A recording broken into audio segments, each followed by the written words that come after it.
All right, dude. Well, thanks for coming. I know you're in town rolling through, and I wanted to snag you real quick because you were hanging out with a good buddy of yours, Chad Mendez. Yep. He's a new local here in town, Yep. which I'm excited for. I want to get him on the episode, and Absolutely. Yeah. I know he's pretty busy.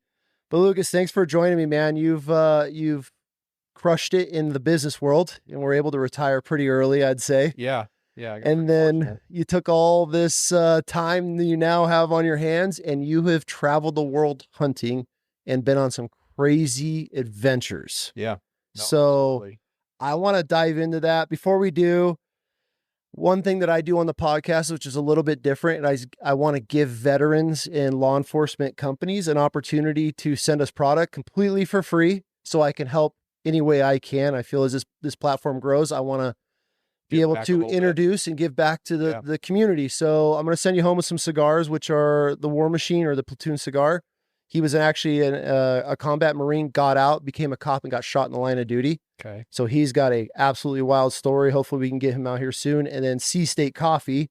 He's a local guy, recon Marine, and he started this after getting out, and he just makes some of the best cold brews. And I've actually never had a coffee before in my life till I had him on the episode, and he called me out and made me drink it. And it was actually pretty good. So, Okay. but yeah, so we'll make sure to send you home with a bag of coffee and some cold brews and some cigars. So, and then I got a pile of, we dug out the OG Wild Chaos shirts, some all hunting related ones. So Okay. make sure you go home with a pile of shirts. And yeah, so we're gonna get you all swagged up. But dude, jump right into it, man. I know you've traveled the world. Like I said, you got some pretty interesting stories. Let's just start with where you're from. Yeah. So first off, thanks for inviting me. I know you and I have kind of connected through kind of like, I know the Hunt Expo I see every year and just kind of through social. So thanks for extending the invite. Yeah. So just a little bit about me, born and raised, North Central Montana, small farm community, less than 1,000 people. Where at? The town is called Chinook. Okay. Great Falls, if you're familiar with Great Falls, Malmstrom Air Force Base there, just to the north and a little bit to the east. So yeah, grew up there, small farm community, grew up on a farm and a ranch, like, I mean, minus 40 below wind chill in the winter times, like walking to school every day to the bus. That was my upbringing. I don't miss those days. No, I've become very soft since I moved to California, and I'll talk more about that, but my whole upbringing was Montana. Through high school, went there, and then went to college in Butte, Montana. Got my undergrad and graduate degrees there, and of all places, got relocated to Central Coast of California. Was that a weird transition for you? What year was this? This was 2003, 2004. Okay. So it was my last year of college was 2003, and then I relocated in 2004. It was a little bit. I had actually worked 2 summers, worked in oil and gas. That's where I got my education through, and worked for a fairly small independent company in California. They had recruited me to come and work as an intern. I did 2 summers there and just felt like this is where I needed to be. And I still remember like pulling that 26-foot U-Haul, leaving Butte, Montana. Like everything I owned to my name was in that U-Haul, and made the voyage. And yeah, I mean, not too much detail, but 22 years later, I'm looking at myself saying I'm basically retirement eligible due to my time with the company. Really? 20 years. Yeah. Locked in. And the company was kind of going through a sale, and had some vested interests that basically was able to take away from that. And yeah, I walked away from 22 years working for one company. Like people say, like, very rare. It is. And like part of my role in the company was like recruiting. It was engineering basically was what I worked in, but recruiting engineers. And so I would do a ton of hiring, and I would get resumes that are like 4 pages long. And I used to look at those and think like, this is a problem. Like, is this person going to show up and in 2 years bounce? Mm-hmm. Whereas my resume was like 1 page, one company, multiple positions. Not even a page. Yeah. It was just like super boring, but now it's like normal. People work 2 to 3 years and bounce. So anyway, long story short, but during that whole time, I mean, I know we'll talk more about, some of my hunting stories, but I mean, I was looking back, my dad's birthday was April 4th, just recently. He was born in 1944. So his birthday was 4/4/44. Okay. Just as like, how could you even think that? But he passed in 2001, but I always go back every year on his birthday and look at old photos. And I pulled up a photo when I was probably 4 years old, and we had an antelope strapped on the top of a 1978 Honda Civic. Like, that's how we grew up. Like, I was 3 or 4 years old out with my dad, like wearing jeans or Carhartts, you know, absolutely jeans, flannels. Like that was, that was hunting gear back then, you know? And, so anyway, you know, I've hunted my whole life. It's really become, I would say, part of probably like my identity to some extent. Absolutely. You know, I had a very successful career, very professional. I mean, I was, you know, 4 a.m. till 5 every day for years and years, working, chasing a career. And I just kind of realized, I was 42 at the time when I stepped away. As November 23, it was like, I don't need to do this anymore.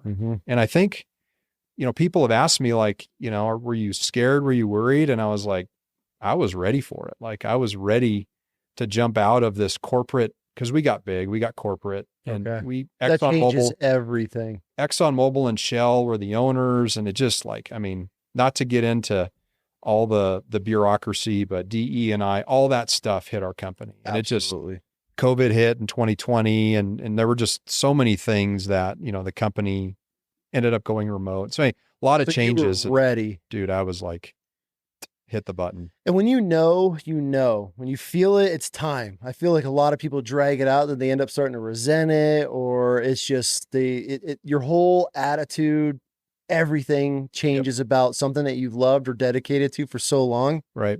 And then it's just time. So I feel, I agree, when that time comes and you just got that gut feeling, like, man, I've had a good run, jump. No question. Like it was a switch that flipped, and I just, like, my purpose there, I felt like was done to some extent. The company was changing a lot, and partly like me internally and how I was raised in certain things. It was just hard for me to align with certain things. And, like I said, I actually, announced in like the early part of 23, they kept me on for most of the year to transition my role. And then, end of 23, man, it was just like 2024 was just a crazy year. Like started out literally, I flew to Turkey. I spent 2 weeks in Turkey, got back, went to Texas. And then I spent basically my whole fall, traveling, just hunting, doing the things that I love to do. And I've somehow figured out like a way to like continue to do this and like not have to be in this big corporate structure world every day. And I just, I think like as humans, like we just figure stuff out, right? Absolutely. Like I don't have a military background, and, you know, I've listened to some of your shows. I know a lot of your hosts or your folks that come in are military based. And it's like when they come out of the military, it's like a whole new world. Like I got to figure out life again, right? Because that's all I know. And it's like, that was your guys' career. Same thing for me. Like I bounced out of corporate world, and now here I am, just like free. Some days I get up at 4 a.m. and do my things. Some days I'm laying in bed at 7:30 and have nothing to do. Like, and my stress levels are almost to, you know, the minimal, like cortisol levels are not married. No kids. Good for you. So that helps. That's how you're able to travel. So that helps. I will say, you know, people ask like, how do you do this? Like, are you married? I'm like, no. I'm like, do you have kids? I'm like, no. And that was a past life too. I was married prior, but, probably one of my biggest regrets of life is at this point, I haven't had kids, and, you know, I love kids. I have nephews, so they're a big part of my life. I treat them like my own, but, you know, it's just one of those things. Life is, you know, crazy, and things happen, and, you know, here we are today, and make the best of what you have. Absolutely. So. Yeah. I mean, to each their own, but it's funny you say that, you know, because everybody just, I feel the veteran community gets the huge spotlight for this tough transition, right? Which it is, because we're showed nothing, we're taught nothing as far as like living a real life on the outside. But since starting this podcast, and I've talked to so many law enforcement or athletes, college athletes, it's just as bad for them. You got to think of this kid that started playing Pop Warner football at 7, 8 years old, even younger, and they go with their whole entire career all the way through college. And then their senior year, that last game, and most of them already graduated, and they're like, okay, cool, have a nice life. I mean, the colleges are no different than the military. They give absolutely zero fucks about them. Right. They're an athlete that are generating money and revenue for the school, and they got a fan base. As soon as you're up, your shelf life's over. They're taught, and it's the same thing with law enforcement and everybody else. And so, yeah, I mean, the corporate world, I mean, 20 years in one business, and then all of a sudden the doors open. And you're like, holy shit! Like, what do I do with my life? I mean, you have so many habits, so many just rituals in your day to day that you're probably so used to that are ingrained in you. It probably took some time to readjust and be like, fuck, I'm not setting my alarm today. I know. I remember this was like Thursday. I had my going away party, and it was like Friday morning. Like the next morning, I woke up and it was like, okay, this is cool. But it wasn't like until Monday, because Mondays were always that. What am I going to get into? You know, because oil business is 24/7. Those things never stop going. The weekends, you know, always have problems. So it was like Monday morning is always. So it was Monday when it hit me. It was like, wow, like I don't have to deal with HR issues, because I was a leader in my role in management, and so I don't have to deal with people issues. I have, you know, all that stuff that, you know, like I say, you're climbing this corporate ladder to try to get somewhere, and at the end of the day, it's like, I mean, none of that stuff anymore really matters. It's like, because I've always had this burning desire, and I was always able to fit my personal life in with my work. I had an extremely great work-life balance. Like, if there was any plug, like, I'm so grateful that I had that time with the company that I did. I would call my boss and be like, hey, I'm stuck in Kyrgyzstan. Like, I'm going to be gone like another week. He's like, have fun. We'll see you when you get back. Like, everything's going to be here when you get back, right? Either someone's going to take care of it, or it's going to be here when you get back. Like, so I had a super good work-life balance, and it enabled me to continue to pursue my passion of traveling and, you know, seeing these experiences, going places that most of the world's population will never see, places that, you know, I've traveled and gone to. And that's what I want to hear about. It's the experiences, like, more than anything. That's why I love it so much. And, you know, we could get into this a little bit, but, you know, as a hunter, and you have a social media following, and you got a show. I mean, you know, you guys do your thing, and the amount of hate that we get from the anti-hunting side, right? The biggest thing, what makes me laugh about them is that my kids at their age have experienced more of this country and what it actually truly has to offer, of being in the woods, being on the water, being in the desert, being in a forest. They're experiencing nature on a level that none of these anti-hunters, these animal rights activists have ever experienced. And I will put my kids toe to toe with any of them to be able to talk about a bear's habits and what they're doing in the time of year, and when the deer are switching, and when they're going to start coming down low. They don't know any of this shit. Right. And so for us, it's such an incredible thing to be able to experience. I mean, obviously you've done it on a worldwide level, which we're getting there. And, you know, I want to start traveling with them and experiencing different things, but you get to see communities. And I'm speaking for here in the United States, and you have probably wild stories, but, you know, and I've traveled, I've done Africa, Argentina, things like that, but you get to experience like just these little towns and communities. You're like, this is the coolest place we've been in a long time. Like, let's stop here for a couple of days and just experience it, and the culture in these little communities. And it's so incredible of what the hunting community, or not hunting community, what the hunting industry, or just hunting itself, was able to open you up to so many different experiences all over the place. And that's one of the biggest things that I get. Like, I never deny this, but like, I'm not one of these guys like, man, I can't wait to go and hike my ass off for 15 miles a day. Like, some dudes live for that shit. I want to get in, I want to kill something, I want to get out. Right. I want to have fun, I want to experience it, but I'm not, the days of me grinding for 30 days in the mountains, like doing a whole season chasing elk with a bow, miserable to me now. Right. And so, but I love that experience, to be able to get in, you have fun, you're experiencing so many things, and it's the whole process from start to finish that really draws me back. And then the things that you get to see along the way, that's the coolest part. I don't ever hear a lot of people talking about it, but that's what, when we tell all these stories, like, oh my God, we met this guy and he was crazy. You know, it's just, that's what gets you out there. And that's what kind of, I feel like continues to drive me back, is just the experiences that come along with these adventures. Right.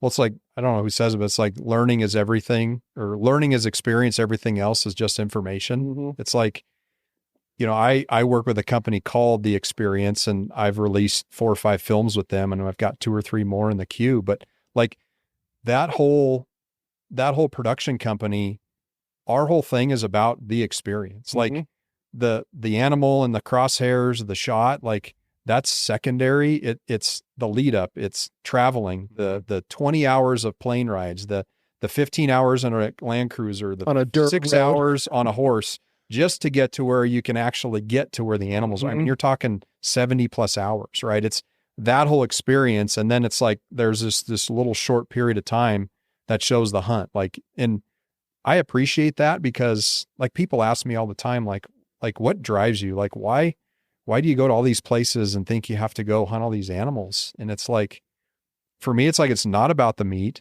Like I'll never go hungry. I mean, you and I are just talking about a fast you did, like, which is incredible. But like, we are so resilient as humans. Like we'll never go hungry in life. You can always go to the supermarket or you can go harvest it yourself, you know, but it's really about the people that you meet. Yeah. I mean, the first time I went to Turkey and hunted ibex there, we literally stayed in a village in a home where these people had no windows in this home. And it was in March and it was cold. And everyone kind of sleeps around this little fireplace in the middle. They couldn't wait to feed us. Like they hardly have anything, right? And they're feeding us foods. And we slept in this home for like 3 nights with this family. Like they don't have phones. They don't have social media. They don't have cars, right? They're just happy that Americans are there and someone's there for them to give them life. And they're the happiest they could ever be. We give them so much life. Like I spent almost a month in Mozambique in October last year. And those people specifically, like their salary is about $100 a month, maybe to $200 a month. If they make $1,500 to $2,000 a year, that's a good salary for the trackers and the skinners, right? These are people that have nothing but the clothes on their back. That's all they know. And literally when they see an animal down and you're with it, they are so happy. I hunted a Cape buffalo. And when that buffalo was down, immediately they started skinning, taking meat off, started a fire and started cooking the meat because that buffalo to them allows them to eat. Yeah. Like when we took that in and we took the buffalo, got it cleaned up, took it into the village. I mean, everyone shows up and like is thanking you, greeting you. The chief is like thanking you. We drive away and the PH is like, you realize you just fed a village for 3 months. And I'm just like, you know, like it's a totally different view of hunters, but hunters never get that, right? It's what, like you were saying, it's the antis, it's the, oh my God, how can you kill animals? Blah, blah, blah. It's like, well, I don't do it for me. I don't do it for my ego. I don't do it for the meat for me. I did that for hundreds of people just so they could survive. Yeah. Right. Well, so I have a buddy, I have a client that, very successful guy, hunted all over the world. And he's done some, elephant hunts. He says the only thing that is left from an elephant is the wet spot on the ground. If I tell you how they conserve the animals, like my buffalo, this is a 20-some 100-pound animal. I mean, you don't realize how big those things are till you walk up to them. And then you're like, I've hunted a lot of big animals like moose, but like Cape buffalo are next level. And the only thing that was left there was the actual insides of the stomach lining. Yeah. Like the basically everything that the buffalo didn't like digest. The stomach lining, every organ, everything, bones, all loaded up in the truck. Yeah. I mean, and this is the craziest part. It's about, you know, since we're kind of on the topic of the anti-hunters and the animal rights people, I completely agree with them on a lot of things. I don't agree with how chickens are stuffed in cages and, you know, on these chicken farms, how they're treated. I'm 100% against that. I'm 100% against how these cows in these slaughterhouses, like there's things that we can do to give these animals 100% a best life. And like, it's my goal as a father and how my dad raised me is nothing suffers. You make a bad shot, get on it, get another shot in it, get this animal down. That's our due diligence as an outdoorsman, is to kill that animal as fast and as ethical as possible. Right. So when you see these people like, you agree with, no, I'm with you. I'm with you. But as my God-given right, I still have the right to go out and kill an animal in the mountains. This is an animal that's roamed its whole entire life. It's free range. It's dodged every predator. It's survived. It has a natural instinct. It's fair chase. That's my right to be able to do it. Just because you don't agree with it doesn't mean it's wrong, but we could come to an understanding on a mutual ground that I'm with you that these pigs shouldn't be in cages and their hooves are rotten. And, and that's sad to me. It's unethical. And I feel animals, it's a God's creature and it should be treated with somewhat respect and in a healthy environment. And so I agree on a lot of them. And I also agree that there's a lot of hunting ethics that are kind of, there's some things I'm like, I hear about, and nothing wrong if guys do it, but, and I mean, if I had the money, I'd probably do it, but who knows? But, these guys that are chasing grizzlies in Russia at a helicopter, they just get let out and the helicopter pushes by. I'm like, to me, that's just not my the thing. Experience you're looking for. It's not the experience I'm looking for, right. But to me, I couldn't like defend somebody because to me, when this big bear's running and dude, we're sitting on bear rugs for crying out loud. Right. Yeah. I have a huge respect for bears. So to me, that's not sporty. Like I want it as free range, as ethical and as possible. And so like, I could agree. Like, yeah, I mean, this bear's tongue's hanging out, it's running by you and you shot it out of a helicopter or the helicopter let you out and drove it by you. To me, that's not hunting. Right. So, but to each their own. And so I feel like if they just listened and realized what actually went into going into the mountains, finding the animal, being able to kill the animal, bringing it home, the process of going down and breaking down an animal in your own home and being able to wrap that up and put it in your freezer, there's nothing greater. And then having these stories and then your kids, at least for me, I'm like having my kids part of that, or like when my daughter shot her first bull, like, I mean, dude, it was the greatest thing ever. Huge experience, right? Yeah. Huge experience. Yeah. My life-changing could be for that child. Absolutely. Right. My daughter, my youngest shot her first whitetail this last fall. She did almost the whole entire deer on her own. I was actually doing a podcast today when we were starting to process it. I'm like, hey kid, you got to do something. You're 10 years old. I give her a knife. I'm like, don't cut yourself. You know how it is. Like you got to learn. Improvise. You got to learn. Right? And we finished the podcast and dude, she had all the silver skin off of it. It was all in the little groups. And I was just like, just follow the lines. The animal tells you where to cut. Just follow your instinct. And I was expected to just be chunked up everywhere. Right. She did a phenomenal job at it. And she still talks about it. And like her little friends now come over because we fed a couple of them some antelope because she's super proud and wanted to be able to share that with her friends. Every time her friend comes over, she's like, can we have more antelope? Can we have more antelope? And it's just like, okay, like that to me, there's nothing wrong with that. Right.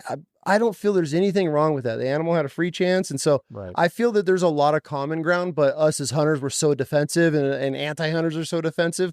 But if they realize hunters care just as much for animals as they do, unless you're more, right? I mean, I would say more. Right. Unless you're like the sadistic side that are like, laughing because this deer's legs hang, whatever. To me, I don't know. Right. I don't deal with that. And so, but yeah, it's teach their own. It is a business of killing an animal, taking a life, and it's not easy, and so, yeah, I get it. Like when I shoot a bear, man, I don't feel good when I shoot a bear because I love bears so much and I've invested so much into bears and learning everything. When a bear dies, I'm like, I just get that feeling. I'm not like, I just killed this bear. I'm excited, but it's like, damn, dude, like it's an emotional thing. It's a badass animal. It's an emotional thing. I mean, any animal, regardless of, if you're out squirrel hunting or whatever, like whatever your thing is, like I've met so many people that are experts in so many different biological science things and guys that are like, love to just squirrel hunt. Like that's all they do is squirrel hunt. Turkeys.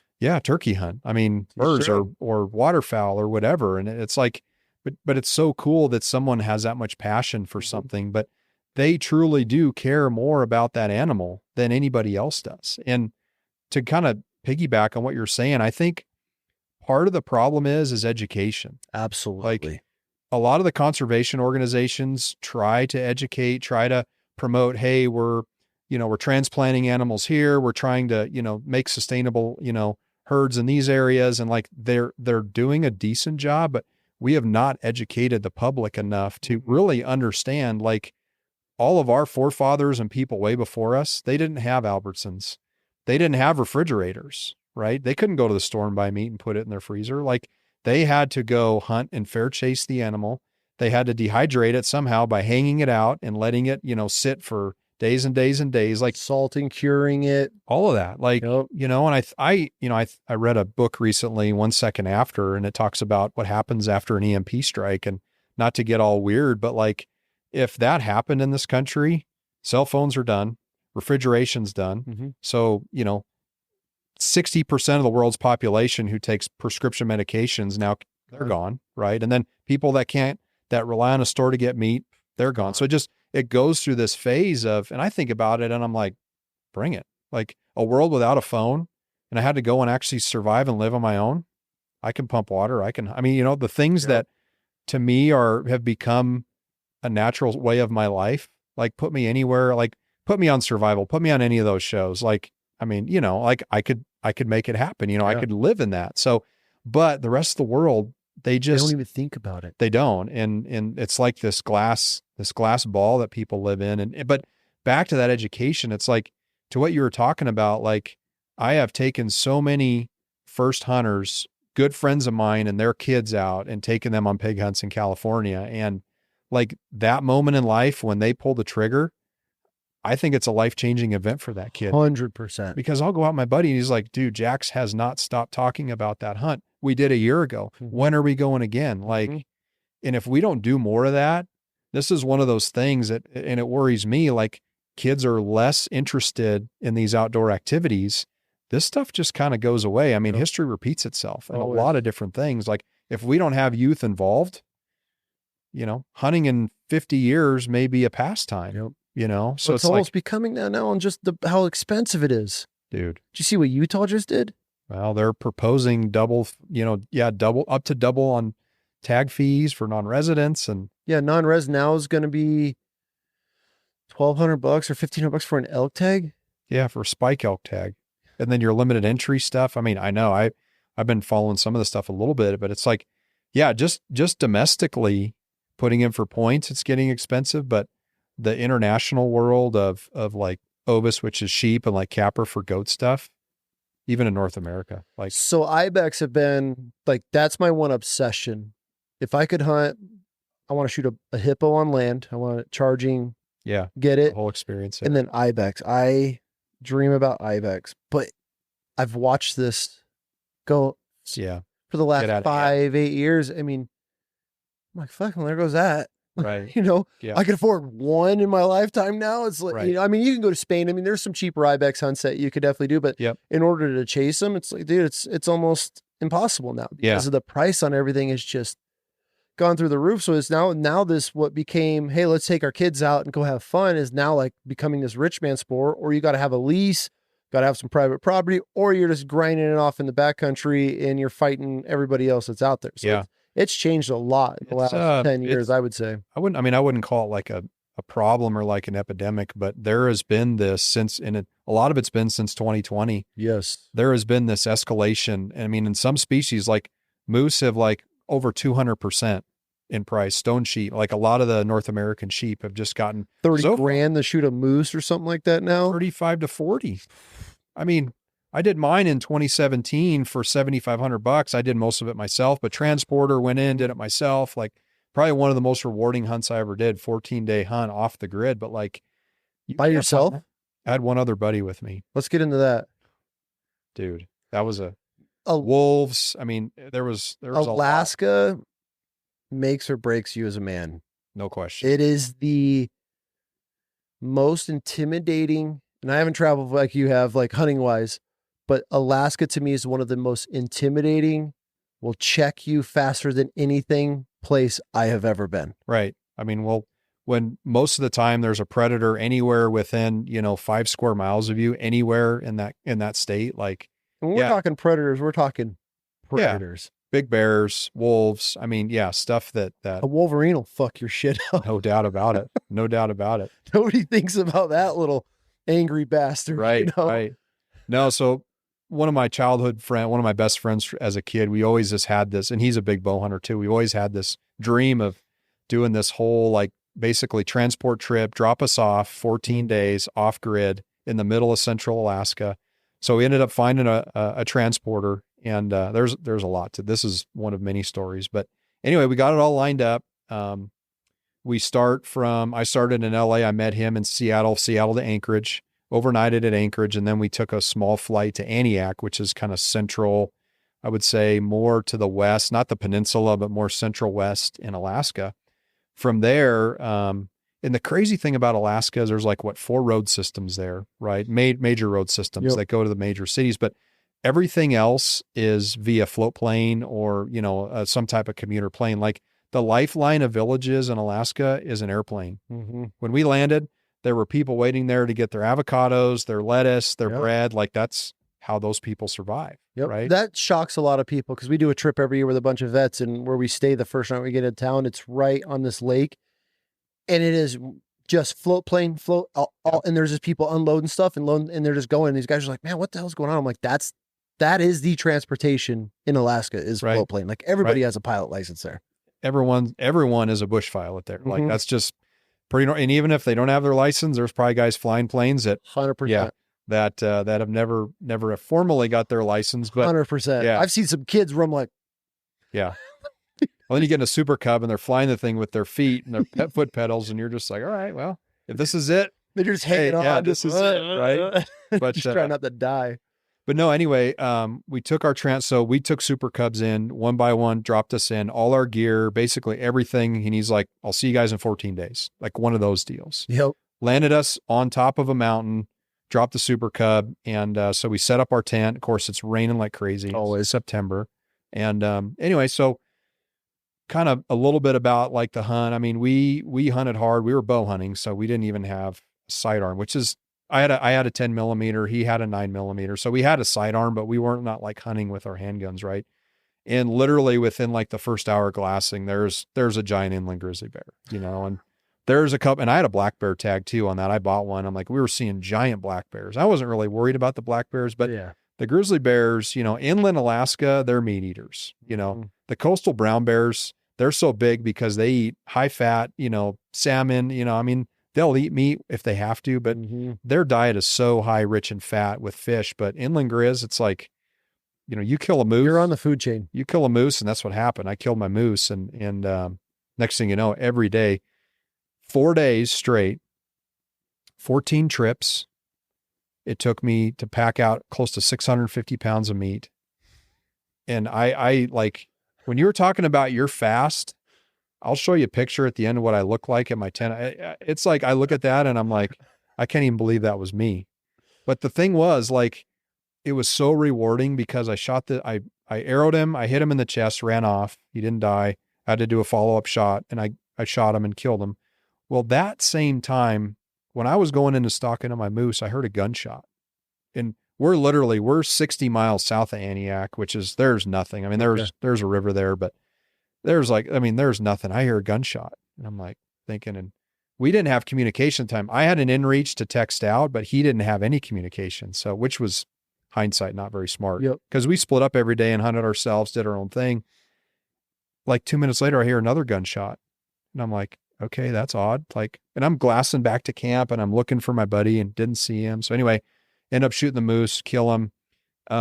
And it was September, so it would get dark by about 11-ish, and then it started getting light again at about like 4 or 5. It wouldn't get like super dark, but it was kind of getting to that point where Alaska was kind of transitioning from all light all day to, more dark. Anyway, I broke the whole thing down by myself that night. I literally, God, how long did that take?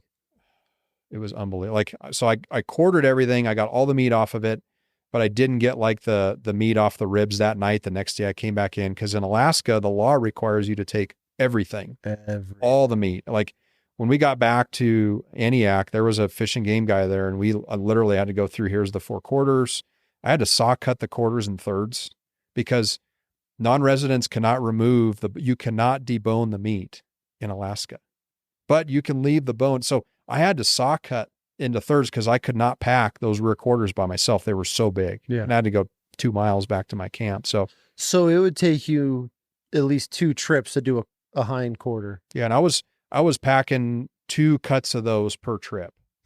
Like that was 100 plus pound pack, through the marsh, through the bog, through the alders. Like, so like I said, totally rewarding. But anyway, so that night I get back to camp. It's 2:30 in the morning. I get back into camp, and my buddy's laying in the tent. He's just laying there, headlamp still on, and his eyes are just wide awake. And he's like, "Did you get a bull?" I'm like, "Yeah, I've got one down, dude." And I'm like, "How are you doing?" He's like, "I had the craziest day." He goes, remember that bull on the backside of where because we had called to another bull. Well, he was living in this area. He starts cow calling to it. Thing starts coming on a line to him. So he's like kind of panicking. He gets his bow, he gets his arrow set, everything ready. All of a sudden he hears a twig snap behind him, turns around and looks, and at like 5 feet, there's this giant timber wolf there. Drops his bow, 9mm, right point blank, boom. Drops this wolf, big black alpha. No. I mean, meat of the tripod. So he's freaking out. The bull's like wondering, okay, he's got this bull at like 100 yards. It stops. So he grabs his bow, starts. I don't mean to interrupt. I'm 100% shooting that wolf over a bull. Dude. Hands down. Dude. But it gets better. He made the right decision. It gets better. So he starts calling the moose back. The bull starts coming at him again. He gets his bow, gets the arrow knocked, looks back. A silver tip one's right behind him, like closer. So he just grabs it and literally said it was like in its neck. Shoots this thing, rolls that one, shoots 2 wolves in under 2 minutes within point blank range.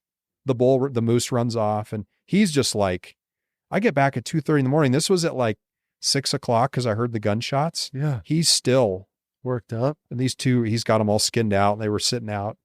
They were like almost 8.5, 9 feet nose to tip.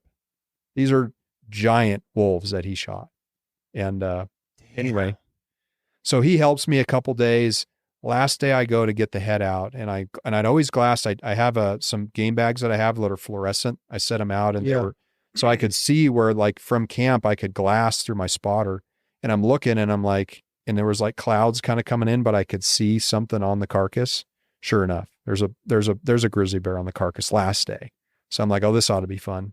So my buddy was so worn out after the 2 days. He's like, I'm like, dude, just stay. I'll go get the head. Cause that was the last thing to come out. We'd gotten all the meat out, 4 days. It was the last day I'm going in, and there's this giant grizzly bear just tearing the carcass apart. Like, cause I did what's called a gutless method, where you leave all the guts inside, but just take all the meat, cut the rib meat out. I did a rib roll. So I took all the rib meat, but just terrorizing this carcass. And I get to probably like 200 yards, and I've just got my 10mm with me. I didn't take my bow. I had my pack, and I just start yelling at it like, hey bear, like kind of what you're supposed to do. Hey bear. Turns around, looks at me, and its, face is just bloody. It had, meat in its mouth, and it just kind of looks at me, and it just clenches its jaw, just like one of those, just, you know how they do that? Mm-hmm. You've shot a lot of bears, hunted a lot of bears. So I'm just like, all right. In my head, I moved it that day before away from the carcass, thinking that, and I pulled the meat away too, just thinking that hit the carcass, don't hit the meat. Right. I pulled the meat probably 100 yards away on all sides. So I start walking up to this bear, and just does not want to leave this carcass. And the one thing I should have done is I should have pulled the head below. I pulled the head above to the right. So I had to kind of go by and around. Yeah. Okay. So I get up to this bear, and I just take my 10mm and shoot like, 10 feet to the left of it, shoot a couple times. It gets up, freaks up. It runs up like 100 yards, sits on top of this hill, turns around, and just sits on its ass and just sits there and looks at me. And I'm like, okay. So I walk up, I'm taking my pack off. I lay my pack down. I take the head, I strap it in. I had paracord tied. And you're doing this without taking your eyes off this bear. And I'm literally watching. I mean, probably would take 5 seconds and would be like on me. Like, so you cannot look down. No, I'm like sitting there, and every time I had like a buckle, I'd look down, I'd buckle it, I'd cinch, and I had paracord. I was tying paracord on it, so I'd have kind of like, like something to hold, because those moose heads are just, I mean, it's that head weighs with the skull 80 to 100 pounds, right? Mm-hmm. So I get this pack on, and it's funny. I got video of me trying to put the pack on, and it's all squiggly, and I turn around and I look, and the bear's still sitting there. I start walking off, and immediately as I'm walking back, I turn around and I look, comes right walking back down, right back to the carcass, didn't even care, and just started hammering that carcass again.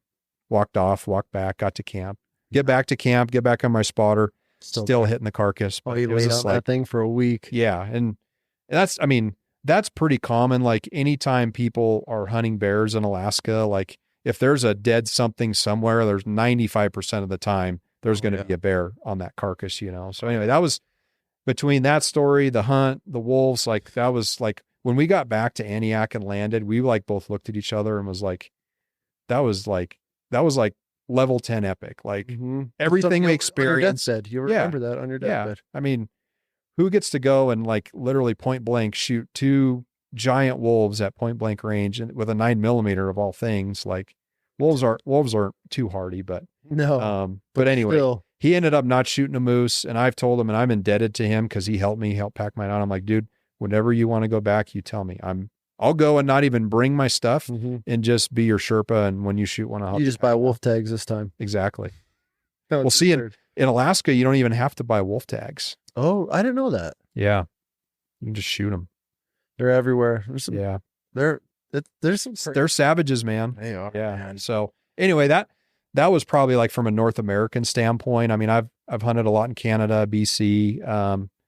Of course, and I've hunted a lot in Mexico. And Mexico, that's for a whole different other podcast. I mean, there's always. Do you have any cartel stories? I don't have anything like specific to like getting stopped and but like we were down there one time and it was on a turkey hunt of all things. I've deer hunted a few times down there, but we were on a turkey hunt down there, and one of the ranchers had to leave and go back to the ranch gate. Every time, one of the things that I always look for when I go to Mexico is like, if I book a hunt, like, will the rancher be with us at the border, driving us across, right? At least we're with someone who can translate.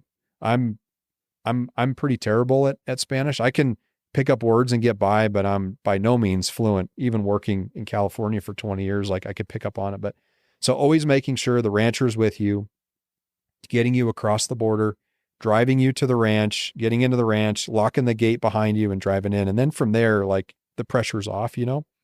There was something that had happened in a nearby town where the rancher, his father was the mayor of that city. Okay.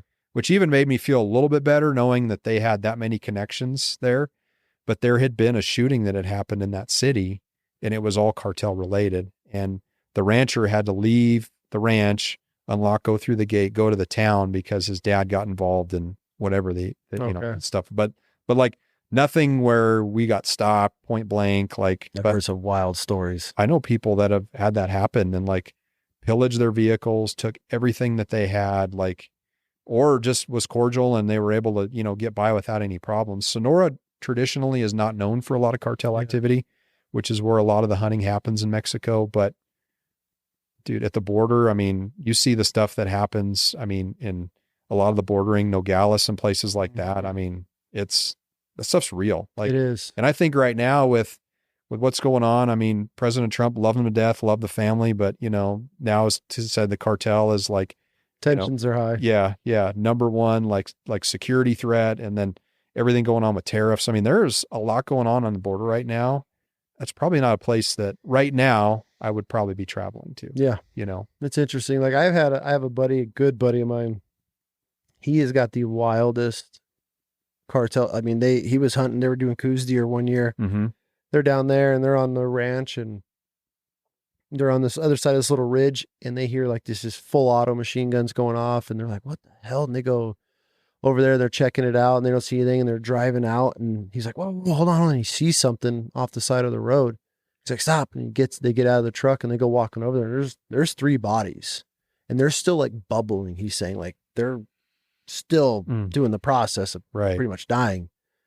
Like, holy shit, like, what do we do? And he looks up and this truck is hauling ass at them through the desert. And as it comes, they just start running because what do you do? What do you do? Yeah. They dive down in the desert and that truck just opened up on them and sprayed all, like just dusted everything. No one got hit.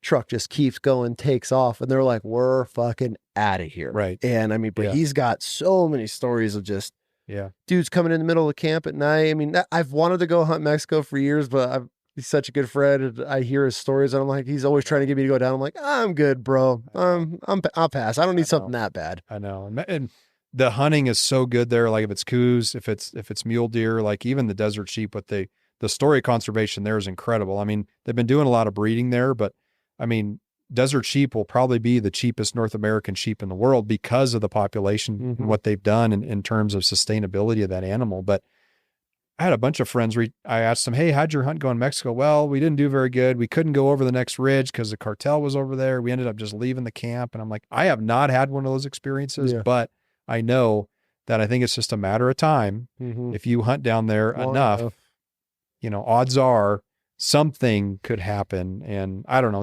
I just went in January. I took a group down, we leased a ranch and had a great time, shot good coos deer. But I was kind of thinking in my mind, I don't know if I want to keep doing this every year. Just rolling the dice. There's so many other cool places and things to do, and it gives you something to do in January, February, but it's like, it's still, I mean, risk reward. It's like in anything in life, right? Or is the reward worth the risk? And yeah. I don't know. So as far as traveling around the world, yeah. Craziest country you've ever had to deal with? So it was all a timing thing. And and you probably still having roots in some of the military stuff that you've done. Like, I went to Kyrgyzstan in 2021. Okay. And it was post-COVID. So there was the whole, mass protocol. There was all the testing and all that we had to do.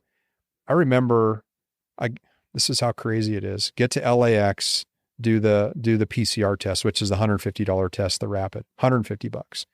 Land in the next place, do another one. So I'm like literally between the last 2-hour connection, like I got to test again and I had to pay for it. We just, all these tests, all this crap, right? August of 2021, and you may remember this, when the Taliban went into Kabul and took over the airspace. Yep. Like, I had just got back from British Columbia, had a week in between hunts. I'd done a stone sheep hunt in British Columbia, and I was literally backed up to this hunt in Kyrgyzstan. All this stuff was happening in Kabul before I had no service in BC, totally remote 14-day backpack hunt. I get back into LA and I'm seeing all this stuff going off. No airspace, can't fly over Afghanistan. Well, Kyrgyzstan, you got to kind of fly through Afghanistan. Well, FAA had set no-fly zones all around Afghanistan. Like, there were no airplanes flying around Afghanistan because they were Taliban. I mean, there were videos of them on airplanes with fully autos. I mean, it was the whole thing, that takeover they did. So my mom, of course, she's always worried when I travel. I always try to tell her, I'm like, Mom, it's like most places I go, like I feel more feared for my life in downtown Oakland than I do in a lot of places I go. Oh, for sure. Like, it's just as bad in a lot of places in America than it is anywhere else. But so anyway, we fly from LAX to Istanbul, connect there, and we fly into Bishkek, which is the capital of Kyrgyzstan. Kyrgyzstan is 5 to 7 million people. Probably 7/8 of that population is in Bishkek. Like, there is, I think, less than 1 million people outside of the actual capital. Really? Over 70% of the country is over 10,000 feet. Like, when you just look up and you're like, okay, that's where I got to go to get the eye. I mean, it's very, very, I don't know what the word is. Like, it's not like fearful, but like when you go into those mountains, you're like, okay, I got to have like my game face on. Right. Yep. But anyway, we land in Bishkek. They had to alter the flight path because of flying near Afghanistan, which was kind of like, whatever, like, planes are traveling everywhere every day, it was during COVID. So there was that whole unknown, am I going to be able to fly back? How, there were so many unknowns about the world at that time, and traveling internationally was, you had to have all these quarantine plans. I mean, dude, I think back now, and I told myself, am I going to laugh or cry when I look back on what we did during that time? And seriously, there's parts of me that want to cry to think about what we did during that time. Oh, really? Just like, we really did that. Like what? Like what? Well, like, I just think, like, in my corporate world, we couldn't be in a conference room, but we would sit with masks on in the office. You're there, she's over there, and we would have a meeting on Teams like this, looking at each other, but we couldn't have a meeting in a meeting room. Like, that stuff to me, I just like, Make it make sense. We've totally gone crazy. Anyway, long story short, we do our hunt. We have a phenomenal hunt, and we get back to Bishkek, shot 2 really good ibex. And it was the quintessential, travel, 20 some hours, get in a Land Cruiser, 14-hour drive, nothing out of Bishkek. There's no domestic flights in Kyrgyzstan. It's, you get in a vehicle and you drive. Then we get to camp overnight, get on horses the next day for 6 hours, cross these just torrential, huge rivers on horses, cut into these glacial mountains. Like, I've got a video on it. It's an unbelievable trip. We do the hunt. We get off the mountain, we get back. We had one last night in camp. We get back to Bishkek, and part of like traveling with the animals, like, which actually ended up being a good thing. you can fly home and travel like with ibex. If you get your CITES permit, which is basically your import permit to take them back, you can put them in check bags and bring them home.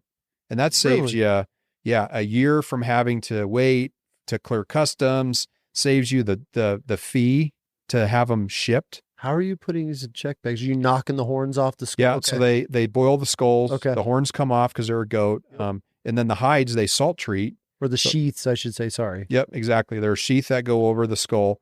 So the skull's boiled, no brains in it, no, any of that neurological material. The horns come off, they're banded together, and then the hide or the cape is salted and closed. So I mean, literally one soft-sided bag, I had 2 ibex in that thing that I checked as a check on bag. I never even heard of that. It's when people tell me they're going, I always tell them, I said, make sure your outfitter can get you all your permits ahead of time so you can travel home with them, because it'll save you thousands of dollars in shipping and all that other stuff. Well, years to get it back.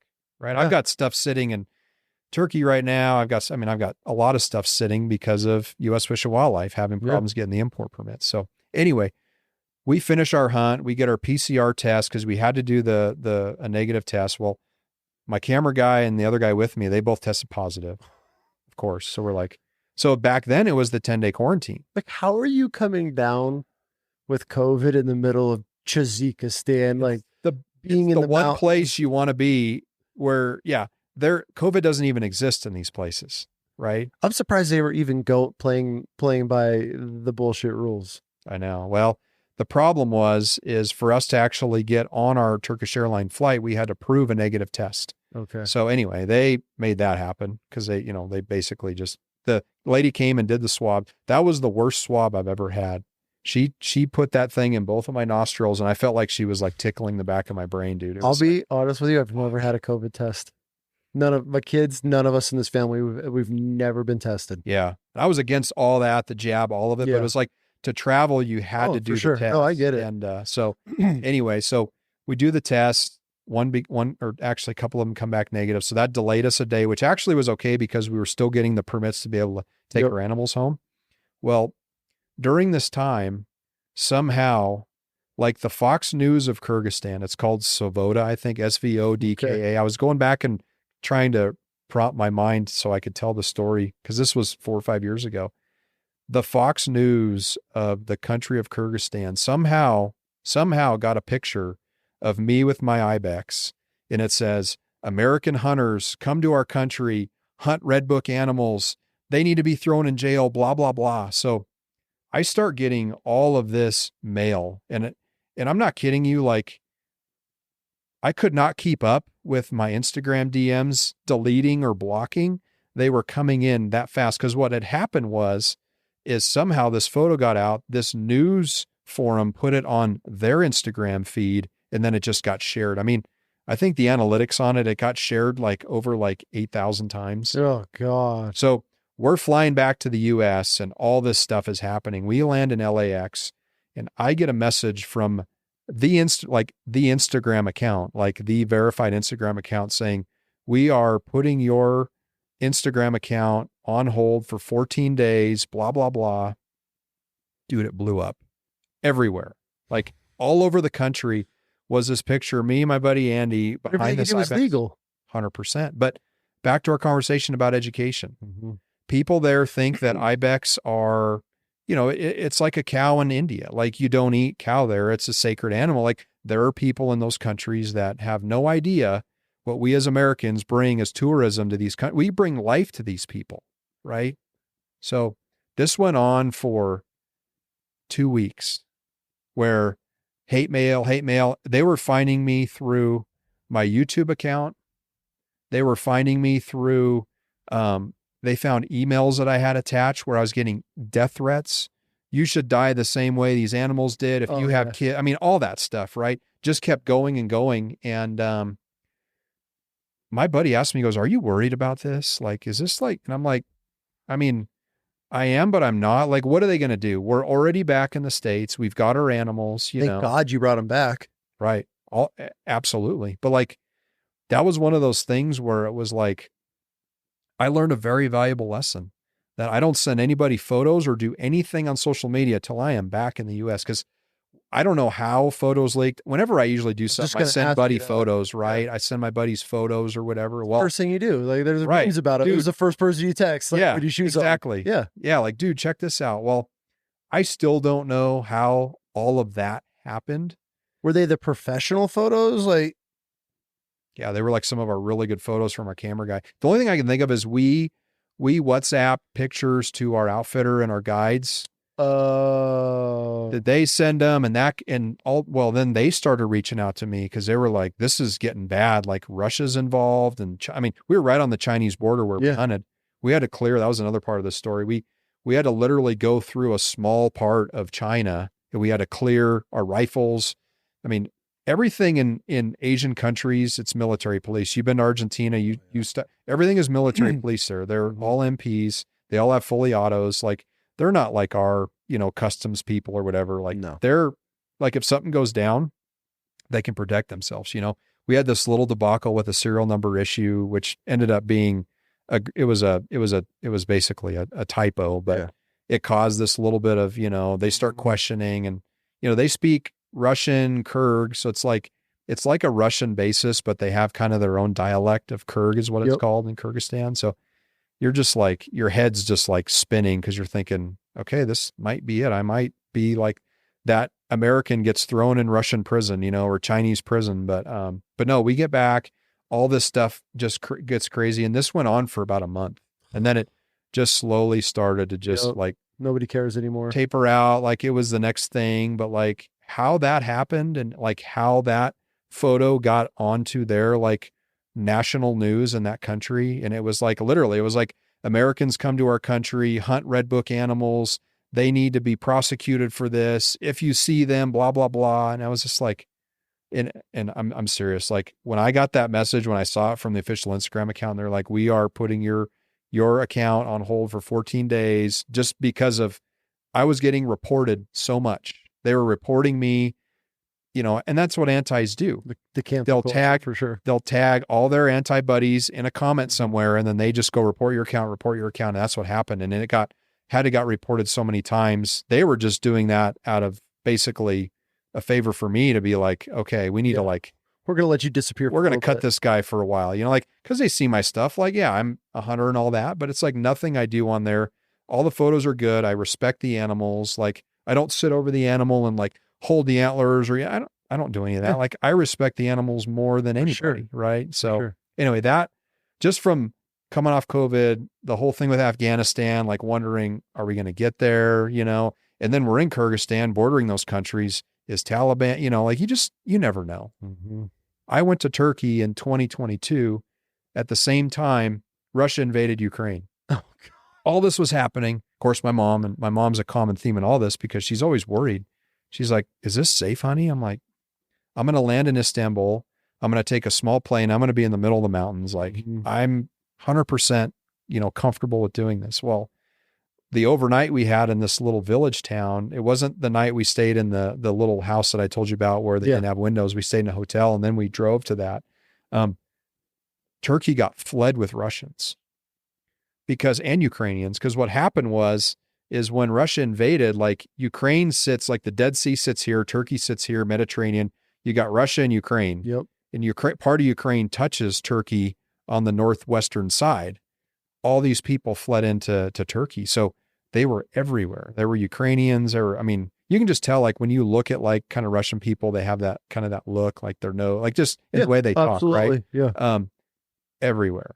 And I was just kind of like, I think it's safe. Like, but nothing ever happened, but it was like, that was just another time where timing was like, you book these trips years in advance, right? Oh, for sure. Then you're getting ready to go. And all of a sudden, this, what's been a Cold War for how long blows Pops up. off. And then you got all these people dying so it's just like, so that was, and the hunt was great, but that was just another example of like you can't make this stuff up, but like at the same time, unless it's super like concerning or like, national level, like Homeland Security threat super high, it's not going to stop me from going and doing this stuff. I feel like the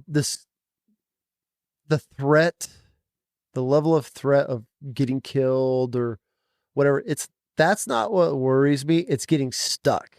or put in jail for something, prison in some foreign country. Like that's the scariest part to me, That because scares me too.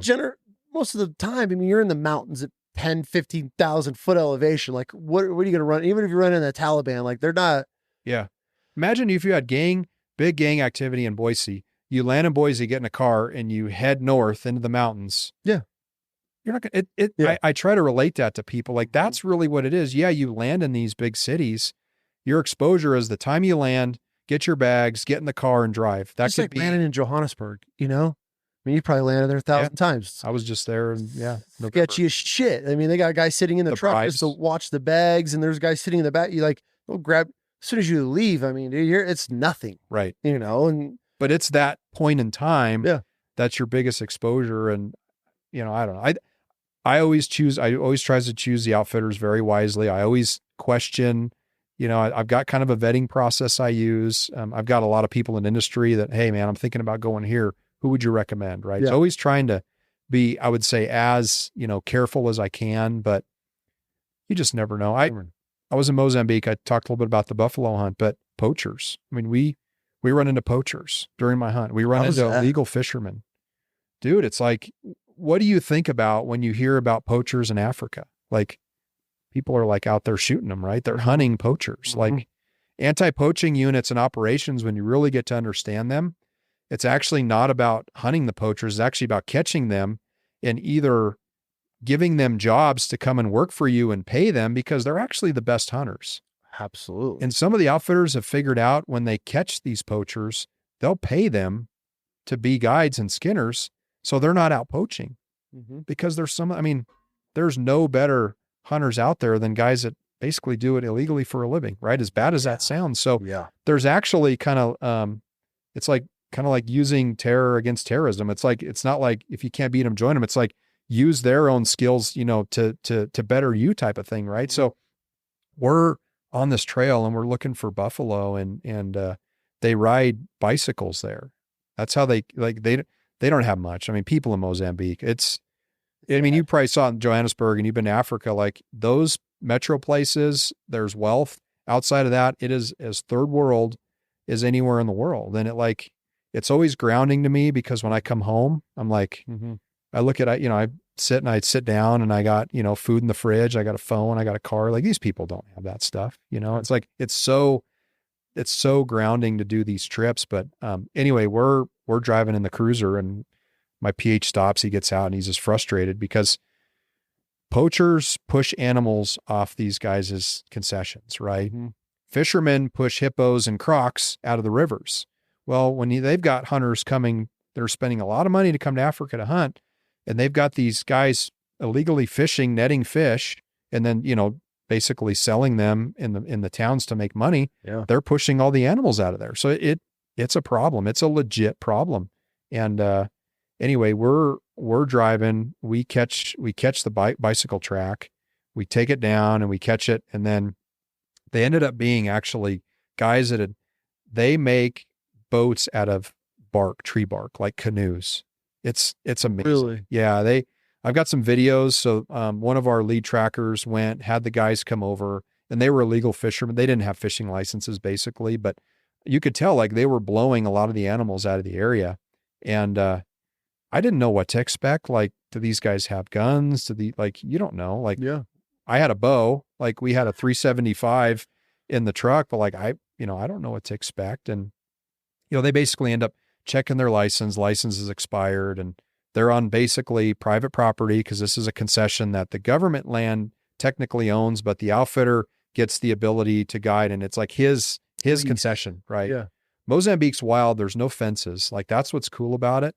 It is as wild as it comes. Yeah. You're driving and there's a lion sitting in the bush, like gets up and starts, I mean, just that's Mozambique. But there was, and I told my camera guy, I'm like, you need to like video this. 'Cause like, this is stuff that people don't realize what happens behind the scenes of Americans come pay all this money and they don't realize the problem of poaching and illegal fishing there. So that was kind of just an interesting day. It ended up being a day deal where we kind of lost a day out of it, but that sucks. Yeah. Because then they got to take these guys and detain them. They bring them into camp, and then somebody's got to drive them in, and all they do is they take them back into town, and they end up right back in there again. Oh, for sure. But my PH was telling me how what they've done, like I say, with some of the poachers is he pays them to work for him. So they're not out there poaching, and he gives them a reason to, cause these people are destitute. They'll do anything to shoot an animal, sell the meat, do whatever. Some of it's just for survival, So this is where I've always been torn on the counter poaching stuff in Africa, because obviously the rhinos, the elephants and things like that, 100%. The ivory, right? That's the value. The ivory. But then they're catching these guys that have like a snared warthog, and this dude's just, I would be doing the same thing if I had to provide for my family. Right. There's no laws. 100%. When it comes to taking care of my wife and kids, there's no law that's going to get in my way to be able to feed them. Right. So that's where it's like, are they really, I get it. It's poaching considered for them, but at the same time, they can't just go to the store. Yeah. They got to provide somehow. So then you're almost in like this torn situation where it's like, fuck, man, I get what the dude's doing, but like, where else do they have that opportunity? Because everything's leased up by these concessions. That's it. Yeah. And that's honestly, you've hit it. Like, he'll load them up. He'll drive them into town, tell them, don't do that. They'll tell the authorities don't do anything there. And if the problem is if they don't end up there, they'll end up somewhere else. And I appreciate I've been working and doing some anti-poaching work now that I've got really interested in it. I'm working with a company over in Mozambique that does basically, they're a complete anti-poaching operation. And I do a fundraiser where I'm helping fund some of the units there. But all it does is it doesn't stop the poaching. It just moves it. Okay. So like if this guy's got a problem, but he's spending a ton of money, boots on the ground, hiring guys on motorcycles to get them, they won't be on his concession, if you will. It just moves them somewhere else. It doesn't really stop it. It just essentially moves it somewhere else, so the hunting gets great where his place is, but it could get even worse where someone else can't patrol it. Someone doesn't have the money to patrol it. What's the solution?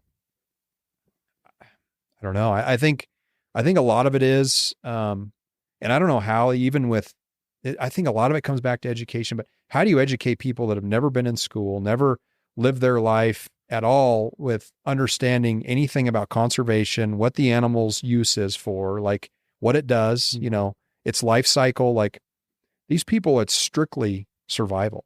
100%. And 100%. So I've learned since my trip, I've worked with there's an organization, Dal Safari. There's a gal, she's doing a PhD on anti-poaching in a certain area of Mozambique that I was actually near. And I'm working with her. I'm actually going to try to help fund some of her doctorate, but it'll be interesting to see because that's one of the things she talks about.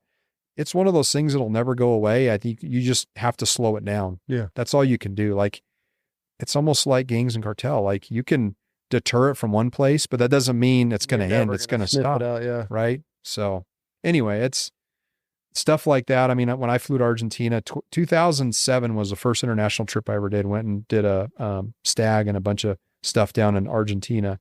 And we get off the plane and everyone hunting down there in March is hunting birds. I mean, that's dove is like, why I went. Yeah, it's like the reason you go to Argentina. Well, me and my buddy are the only two that have big game rifles. Hunters, yeah, big game hunters. So they're all checking their shotguns, whatever. And then we show up with, our 270, 30-06 and we didn't have we're in this interrogation room, military police, MPs got their fully autos and they're looking at our paperwork.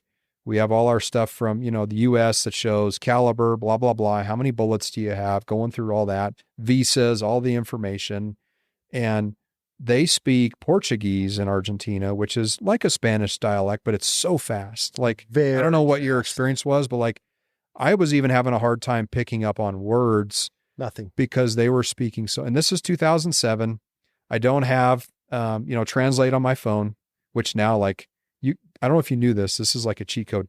You can download different languages onto your translate app, whether you have Google or whether you have an iPhone. So even when you're off, because usually they only would work when you have service. Mm-hmm. Now you can download the languages where if you don't have service, they'll still work. So anyway, pretty cool. Okay. Wish I would have had that back then. Didn't. Had a dictionary that would basically translate from English to Spanish. We are in there, sitting there, writing out with this basically the book was that thick, writing out what we were doing because they didn't understand we weren't bird hunting. why do you have these high power, Really? high caliber rifles? Yeah. And then like in some countries like Mexico, if you bring a 5.56 or a 7.62, that's anything military, that's a huge problem. So that's like a no-no, but like not knowing that, guys bring 223s or bring, 308s, which is basically the same caliber and round, can become a problem. Anyway, ended up being where we ended up getting through, and we literally had to we were in there an hour, like writing sentences from English to Spanish using this dictionary just to like tell them, hey, we're hunting big game. Here's our outfitter we're hunting with. Here's his name. Here's where his outfit's located. We had like the brochures we were showing them.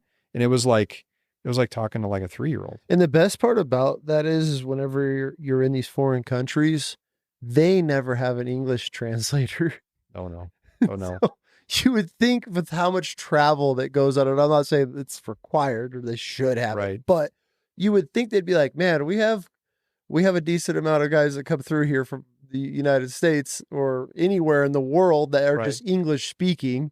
Yep. And this would make life so much easier. If you're sitting there like, you're like, bro, I don't know what you're saying. Like, what do you want from me? And it could be so frustrating. Yeah. And it's like I say, it's kind of a rule now. Like anytime I land, it's like, okay, you're going to have someone meet us right when we get a baggage claim. Cause once you get a baggage claim, you grab your rifle, then they take you in the room. The guy's there, he's got the, cause you got to get permits, all that stuff. They're going through all that. They're talking, they're asking us questions. They typically can translate, which is, oh my God, like makes life you're in and out so much easier. In and out. It's just like, that was my first trip. And I learned so much from that. And then I went to Africa and, I've been to Africa 4 times now. And it's like, you do these trips and every time you learn more. It's about that like experience of learning. Like you just learn. And I get called a lot like, hey man, I saw your trip. I want to go do that. I'll call them up and spend 30 minutes. Like, hey, you need this, you need this, you need this. Make sure you do this. You need a visa if you leave the airport, blah, blah, blah. It's like just all the things you figure out trial by error, and you fumble into it and realizing that you got to do that. So, I think I told you, but I think I've been, 6 continents. I haven't hunted, South, like Antarctica or anything, but I've been to over 30 countries that had something related to hunting. Early in my career, I got to spend a little bit of time in like Dubai and spent some time in UAE and, Oman, and which was just totally different. Like, that was at the time when Dubai was like growing, like it was starting to become oil money, but it was kind of on the front end of that. And we had some technology that we were doing in California that they were wanting to do with heavy oil. So there was some consulting stuff. So like, that was my first real, like I would say introduction to like the world outside of North America. And then I was like 2007, went to a conservation organization and SCI, bought a hunt there. Next thing you know, we're in Argentina. And then it's just been like this endless pursuit of, different places. And there are certain places I would go again. And there's certain places I'm like, okay, check the box. Where is one country you would never go back to? That's a good question. What's your least favorite country you've ever been to? Everything in South America was great. I love South America. I love Africa. Asia of any place. I went to Greenland a couple of years ago and was like, getting there was like really? Me. Yeah, it was. I want to do Greenland. I want to take my wife to Greenland so bad because she is obsessed with the Aurora Borealis. Lights, yeah. Which I want to go there for that. I want to shoot a muskox, and I want to shoot go there for that. I want to shoot foxes there for that. I mean, but that's like one I wouldn't necessarily say I didn't like. I would probably never go again. Like, okay, I'd go to Turkey if I could hunt every year. I'd go to Turkey and hunt ibex like the coolest hunt in the world. Like Greenland went and did it. Check the box. Like, was it not that cool? I've heard mixed reviews about Greenland that it's kind of because I mean. Let's be real. Muskox isn't the most sporty animal. As soon as they know you're after, they just like turn and face you. And they do a little bit. I mean, we bow hunted, so it was a bit more of a challenge. But like, if you want to shoot a muskox, don't do it in NWT because it's logistically it's cold. It's 40 below. You're on snowmobiles. Like, do it in Greenland. Yeah. It's like September in Idaho hunting. It's the place to go to do that. It's definitely the place to go there, Iceland, to see the Northern Lights. Like, every night, step out of your tent and you're looking up and you're like, wow, like really? Like every night we did some time lapses that were just, They're unreal. Unbelievable. But it just like, we did it. We did a film on it. The film was cool. Like everything was cool. I'm just kind of like, nah, that was all right. You know, but like Asia, just like every time I go to Asia, and I've been to a lot of the different countries in Asia, and I'm going to be spending all of September in Mongolia this year. I've got, Please tell me you're doing an elk hunt there. What's that? Are you doing the elk hunt there? I'm not. Really? Something about hunting wapiti or morale outside of North America. It doesn't like, I don't know. Cause I've been to Mongolia. I went 2 years ago and hunted both ibex there. So I saw a video. Who the hell was it? I know you've probably seen it. They were hunting bulls there and the forest was like yellow. All the leaves were yellow. Yeah. It's beautiful there. And then they shot the elk and then they went and did 2 species of, maybe it was it Pedro? Pedro Ampero. He does some pretty cool films. Is he the one that went with his dad? Yes. Yeah. So I was actually, he was one of them and he shot that. He does giant. He does some really, his cinematics and his videos are awesome. Top notch. Yeah. Top notch. I might've been like Deanda's or whatever. Okay. It's somebody I know, but, yeah. What's maybe TJ out of Colorado? TJ Sanchez. I mean, he actually hasn't hunted Mongolia. He needs to go to Mongolia. Somebody, but I watched that. I watched this video and it was the most beautiful forest I have. Bulls were screaming and it was just like one of those things. Really, you wouldn't do it over there, huh? I wouldn't say I wouldn't, but it's like, I get so much of my fix of elk hunting here. Like you're talking about, man, I don't want to grind anymore. Last year in September, I was 23 days straight hunting an elk in Montana. Like it was a grind to the point of, I took one evening off to take my mom to dinner and I had a work call one morning. But other than that, it was day and night. I was out chasing elk and I was pinching myself every day and every night because this was a tag. It took me many years to draw, 23 years, max points. It was literally a place where I grew up hunting as a kid, but never ever drew an elk tag there. Yeah. I draw the tag and I'm just so like, it was going to be big or I was going to eat my tag and I shot a good bull.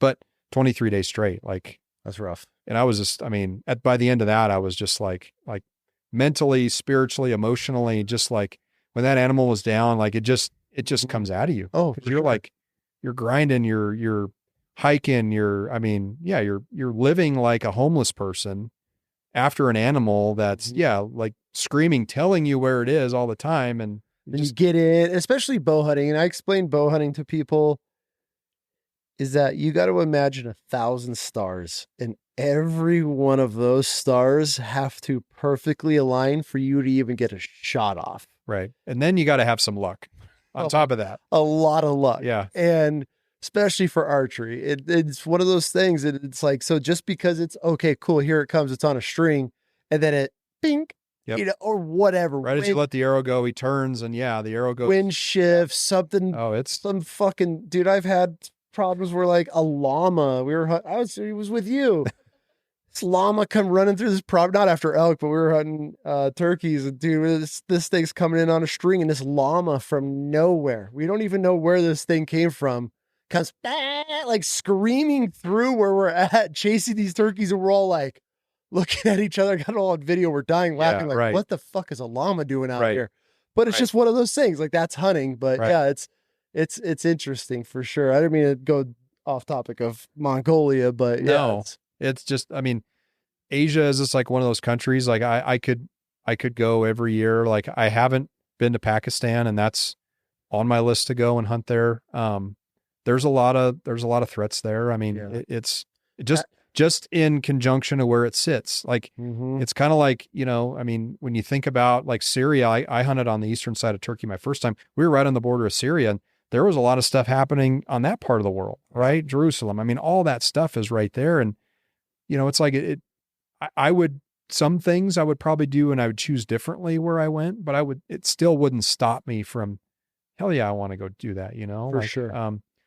Russia is on the list. Hunting brown bear and moose is not out of a helicopter, but I may get the opportunity. Actually had an opportunity to do that. Had a guy call me and say, hey, I literally had a last minute slash price. Can you go? Like, can you be gone in a week? And it was like 2 weeks ago. I'm like, well, I'm here. I'm going to see my family in Montana next week. We're going to spend Easter together. Like I got all the stuff lined up. I'm like, I can't do it. Like I'd love to, but so that one's on the list. But, I've been a little resistant to Russia. They started allowing visas 2 years ago. Guys are going there and hunting. But that's still kind of one of those places that wrong place, wrong time. You're an American in a Russian prison and you're held hostage, and that stuff happens, I mean, how many Americans, how many military people have been held hostage in countries, for how many years before we get them out, or, God, whatever happens. Like, so there's always that threat, but then it's like, I could be driving home and someone, T-bones me. I mean, it's like, live your life, right? I mean, do the things that make you happy. And if you're thrill seeking, I mean, I'm not going to go bungee jumping or jump out of an airplane, but I'm going to go do cool shit like chase animals up the side of a mountain. And, like, it's just kind of one of those things, What's your favorite animal? Here's the $1 million question. As an avid outdoorsman like yourself, if you could hunt one animal the rest of your life, what would it be? It's elk, man. I'm telling you. Really? I love elk hunting. I was not expecting that. Born and raised in Montana, like, mule deer. I love mule deer. I'm looking at your mule deer. Like, I love mule deer. Like, mule deer just do something to a guy. Like, more guys do dumb shit hunting mule deer than any other species. I'll push some lines. It's like mule deer just make people make bad decisions, because mule deer are they're like the quintessential. To think something lives as far as Alberta and as far south as the Baja of Mexico, like, in everywhere in between, that animal thrives. Like, it's amazing, the story of, and really the conservation story of mule deer. But now elk in September are like, if I could only do that the rest of my life, and I couldn't hunt for 10 months out of the year, but hunt for 2 months of elk, like, I'd probably be a happy man. Yeah. It's an incredible experience. I mean, besides, like, I think turkey, maybe a couple others, it's one of the only animals that you can actually communicate with, right, and have a conversation if you want to, or not. Let them talk and let them mess up, slip in and yeah, exactly. That's kind of always been my tactic. People ask, man, how do you kill elk? It's like, they're telling you where they are. They're screaming, bull's bugling or a cow's calling. Like, get in tight and then maybe have a little chatter with them. But some of these, it's funny because everyone's tactics different. And I like to learn new things. Like, guys bugle, bugle, bugle, bugle. And it's like, it can work, but like, I don't like giving up my location, but it's a tactic. But no, I think elk I've really got on the ibex bug. I've shot 8 ibex in the last 4 or 5 years. And I've just gotten like super interested in that species. Like, I'm not chasing anything. I'm not chasing, achievements or awards. Like, when I shot in Kyrgyzstan, SCI Records reached out to me. They're like, can you bring this to the convention? We think it could be in the top 10, maybe top 5. I'm like, yeah, I don't care. Yeah. Like, and that's what it's about. The horns are sitting in my house, not mounted. Like, they're sitting there, skull on the floor. I'm like, that's cool. Like, one day I will get it mounted and, like taxidermy, whatever. But like, it's just not like, not about that. Not about the meat. It's like, I want to go experience cool shit, and that's like, so, but elk do it for me. And I'll say one cool thing about California. There ain't much about it that's cool, but one cool thing is I can start hunting elk in July in California. That's wild. And then I'm literally hunting them till December in California. And then in between that, I can hunt, Rocky Mountain in Montana, or if I draw a tag. So I'm literally elk hunting from July till December off and on. Damn, I never even thought of it like that. Our archery season opens in July. That's when they rut. So we're like a month forward. Are you hunting Thule's? Thule's. Okay. Yeah. And then the late season rifle stuff is in December. So I'm a guide in California. So I usually book a couple guys a year, take them on their once in a lifetime elk hunt. So I've never killed a Thule, but I've seen 30 or 40 of them die in front of my own eyes with people that, I've drawn the tag. So I just, there's something about elk that that animal it does it for me. Yeah. Like, some people everyone in the West, it's mule deer, when you ask them that question. If I could only hunt one thing, it's mule deer. I freaking love hunting mule deer, but elk are just, I don't know. And they taste good. It's hard to beat a good elk tenderloin. So, yeah. But yeah, it'd probably be elk. I'd say mine's probably bears. Bears or elk. Yeah. I love bears. I just obsess over them. I don't know why. I just when a giant bear steps out. Predators there's something about predators. Bears, dogs, lions. Especially when you can get close. You know, You it's get like, that close and get inside of a predator's bed, like their own kitchen, and they have no idea you're there, and you could slip in, and exactly. that to Like me is awesome. it is. I mean, lions do that for me. I haven't done a lot of bear hunting. I did one hunt on Kodiak, and it was a 10-day deal. Didn't shoot a bear. I was a bow hunt and was supposed to go back. Never went back. I've shot a few black bears. Like never really got the bear bug. Yeah. But cats, yeah, cats definitely do it. I've never shot a wolf. It's probably top 2 or 3 on my list right now. Okay. It just, but my thing is like, I don't really want to like pay a bunch of money, go to Alberta, sit over bait and shoot a wolf. Like No. I want to be in the deep forest of Idaho and hear one, you know, howling and come across it and like literally shoot it in its own habitat. Like that's how I want to hunt a wolf. Like, I need to get you connected. Do you know Luke Sterling? oh yeah. Sterling is Yeah. I know who he is. I don't know him. He's a good buddy of mine. And I know that dude, he levels them. Yeah. I see his social media stuff. It's crazy. Mhm. Yeah. So it's like doubled up with his son a couple years ago. Really? Wolves. Yeah. Called a whole pack in. His son dumped one. He grabbed the gun from his son and then he shot one and went over this little bank. And yeah. Have you ever been out in the forest and heard one that roar, just that low? I don't think people understand how, at least for me, the first time I heard it, it's the eeriest sound. It is. Like the first time I heard it was actually in Idaho. At the time I was married before my brother-in-law, they're from here, and we went up and we went above Lucky Peaks Lake and some spots up there. And I heard that first howl and it like, and had been hunting for 20 years, Montana, like never seen one in the wild, heard the howl. 20 minutes later, ended up seeing one. I had killed an elk and was eating on the elk, but it was like eerie. And then last year got onto a couple different wolves. It wasn't during season. But there was a like an alpha male black and then like a silver tip one with it 600-700 yards away. And I was just videoing them, phone scoping them and sent it to a couple buddies. And they're like, I was waiting for the gunshot. Like, what do you do? I'm like, well, it wasn't season, but there's something about wolves though, that just like make your hair stand on the back of your 100%. Mm-hmm. Like they're just, I don't know. It's like, it's just the whole predator thing. And predators have a stigma of, oh, it's a dog.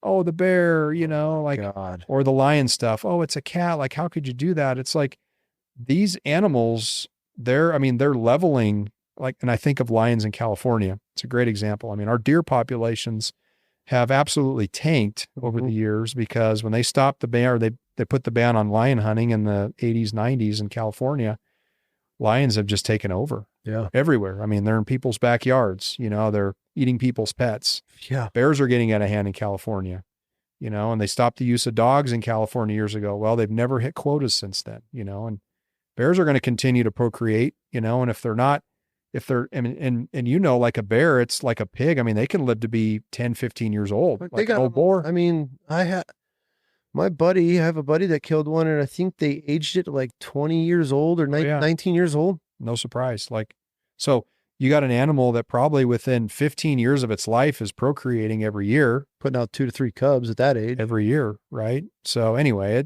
predators, that's a whole other conversation because that hits a bone with a lot of people differently because of any Disney character, any Disney animal.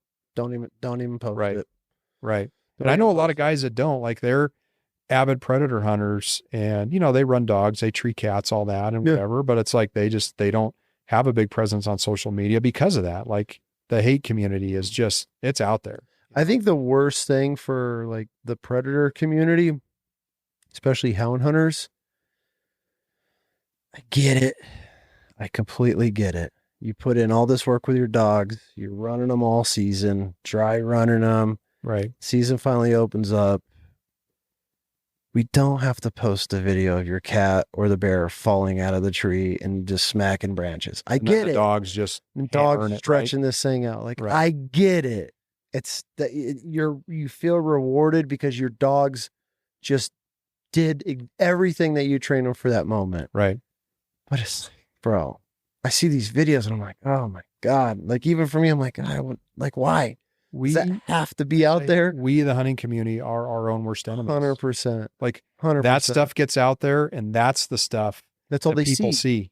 That's all they see. Yeah. It's not the you talked about the ethical side and, you know, you don't want the animal to suffer. Like that, a lot of times that story is not told either, or, you know, just the moral principles of what hunting is. Like, no, it's that gets put on a platform. That's what gets the you know, views. or the animal's still alive and it's suffering, and that people post that and people want to like in today's age. And yeah, and that's what gets, you know, pushed across all the platforms and gives what we want to do and love to do such a bad name. You know? Exactly. But we are truly in most respects, even the conservation organizations, I support them. I do all the shows with the company I work with. I love supporting the conservation stuff, but all they want to do is tear each other down. You know, they rah the animal. Oh, we're putting more animals back on the mountain, but at the same time, they're trying to tear the other one, next one down. And it's like, guys, like we need to unite on these fronts, because the antis are going after this one and this one differently. And they're smart enough to know now how to go at certain things to get certain, like Colorado's going crazy right now, right? Banning lion hunting. I mean, they're like on the path of California, but like they're figuring out ways to get legislation passed that they're sliding it into certain things or wording it certain ways that people don't realize. The next thing you know, oh, you can't hunt lions anymore. Right. Fortunately, there's been unified fronts with these organizations. Bear hunting in California, that was on the docket 4 years ago, right? It's like, if we stop bear hunting in California, like the population has doubled in the last 10 years. Like that's proven science. Like they actually finally use science and biology to look at, Imagine that. Yeah, right. Not emotion. And they're finding that, okay, like they're talking about reinstating the use of dogs again in California for bears, like going the other way. Yeah. That never happens. I feel they're going to have to eventually for mountain lions. I mean, I have a buddy that was a canine unit in California. A mountain lion came out of the foothills, he was 4 streets in, so 4 blocks in from where he was at, and his service canine was in a kennel out back, but those tall ones that don't have a top on it. Right. Mountain lion went in and ate the whole entire gut, everything, killed this dog, canine dog, and comes home and goes out to let his dog out, and it's eviscerated. I have pictures. I'm sure he could send me pictures, but done. Yeah. And from a mountain lion. And it's like, holy shit, if that mountain lion's willing to do that, like good luck leaving your little foo-foo dog in the backyard. It's gonna be a snake. Now you look at these coyotes just running the streets broad daylight in some of these neighborhoods. They can be, I mean, a pack of coyotes can easily take down a fawn. I mean, bucks that get older and after a rut season, I mean, week, yeah, but 3 or 4 coyotes, a pack of coyotes, that buck's done. Easy. You know? So it's like, yeah, I mean, it is truly, I mean, survival for these animals, and predators eat other animals. I mean, I get the circle of life, you know, better than anybody. Like, but I also think they need to be managed too. For sure. It's like, we manage the heck out of whitetail. We manage the heck out of mule deer. You know, we've got great stories to tell. You know, bison, North American bison, we're almost extinct in this country. And now look at how they're thriving. Tule elk in California is another great example of a conservation success. But predators need to be managed too. For sure. But it's such a touchy emotion, feely. It's all emotions, you know. And the one good thing though is some states are becoming more, I would say, open about the science and the biology around what these animals, they're putting collars on them. They're using telemetry to see what their range is, where they're going. You know, wolves can move, you know, hundreds of miles. Grizzly bears come out of Glacier Park and they end up in the Big Hole of Montana. And they cross major interstates to do that. Yellowstone, I mean, it's insane where these grizzly bears go and how far they go. They've got them from the Yellowstone that have been tracked and collared into central Montana. Yeah. Mountains and major highways and freeways, and, you know, and the same thing. With an ease too. Yeah. And then they'll just go right back. They just do a loop right back. I know, it's insane. Like I know I need to get back to here because that sow's going to be in heat and at this time, but they're traveling, trying to find that. I mean, it's bizarre when you really look at how and I think of like elk in California, they have the best life in the world. They don't have to migrate. They don't have to go anywhere. They probably live geographically within 10 miles their whole life. Whereas elk in Wyoming, they could move up to 400 or 500 miles, you know, just to migrate out of an area so they can survive, you know, or Montana, but it's like, when you think of these animals in North America, I think of mule deer. It's like the perfect example of something that lives in Alberta where it's cold as hell. in the States, and then in the Baja, California, where it's 100 and some degrees and thrives. Like, it's just, animals are so resilient, and they just adapt to, their environment. Yep. Absolutely. That's just what they do. So anyway, yeah, I could go on, man, but yeah, what's the wildest adventure that you've ever been on? Like, have you had any near death experiences hunting? Any close calls?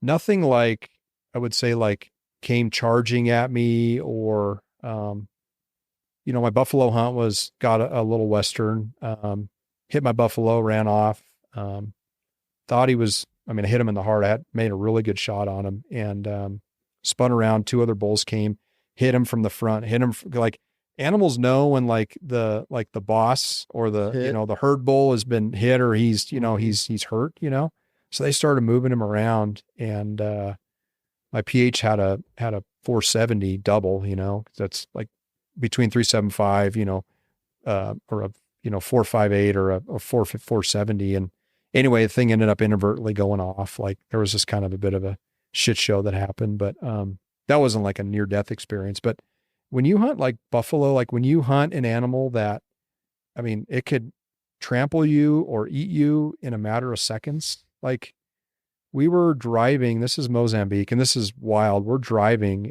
and my PH stops, and the trackers on top, they start tapping the top of the truck, and we look over to our right, and they start talking in their language, and will end up being a 5-year-old lion was sitting in the grass. But I'm sitting there, binoculars, like, where are you guys looking? And it's like, right here in the grass. And I'm looking, I'm like, God, I can't see him.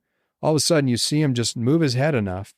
When they get in that grass, it is incredible how a male lion can just, camouflage.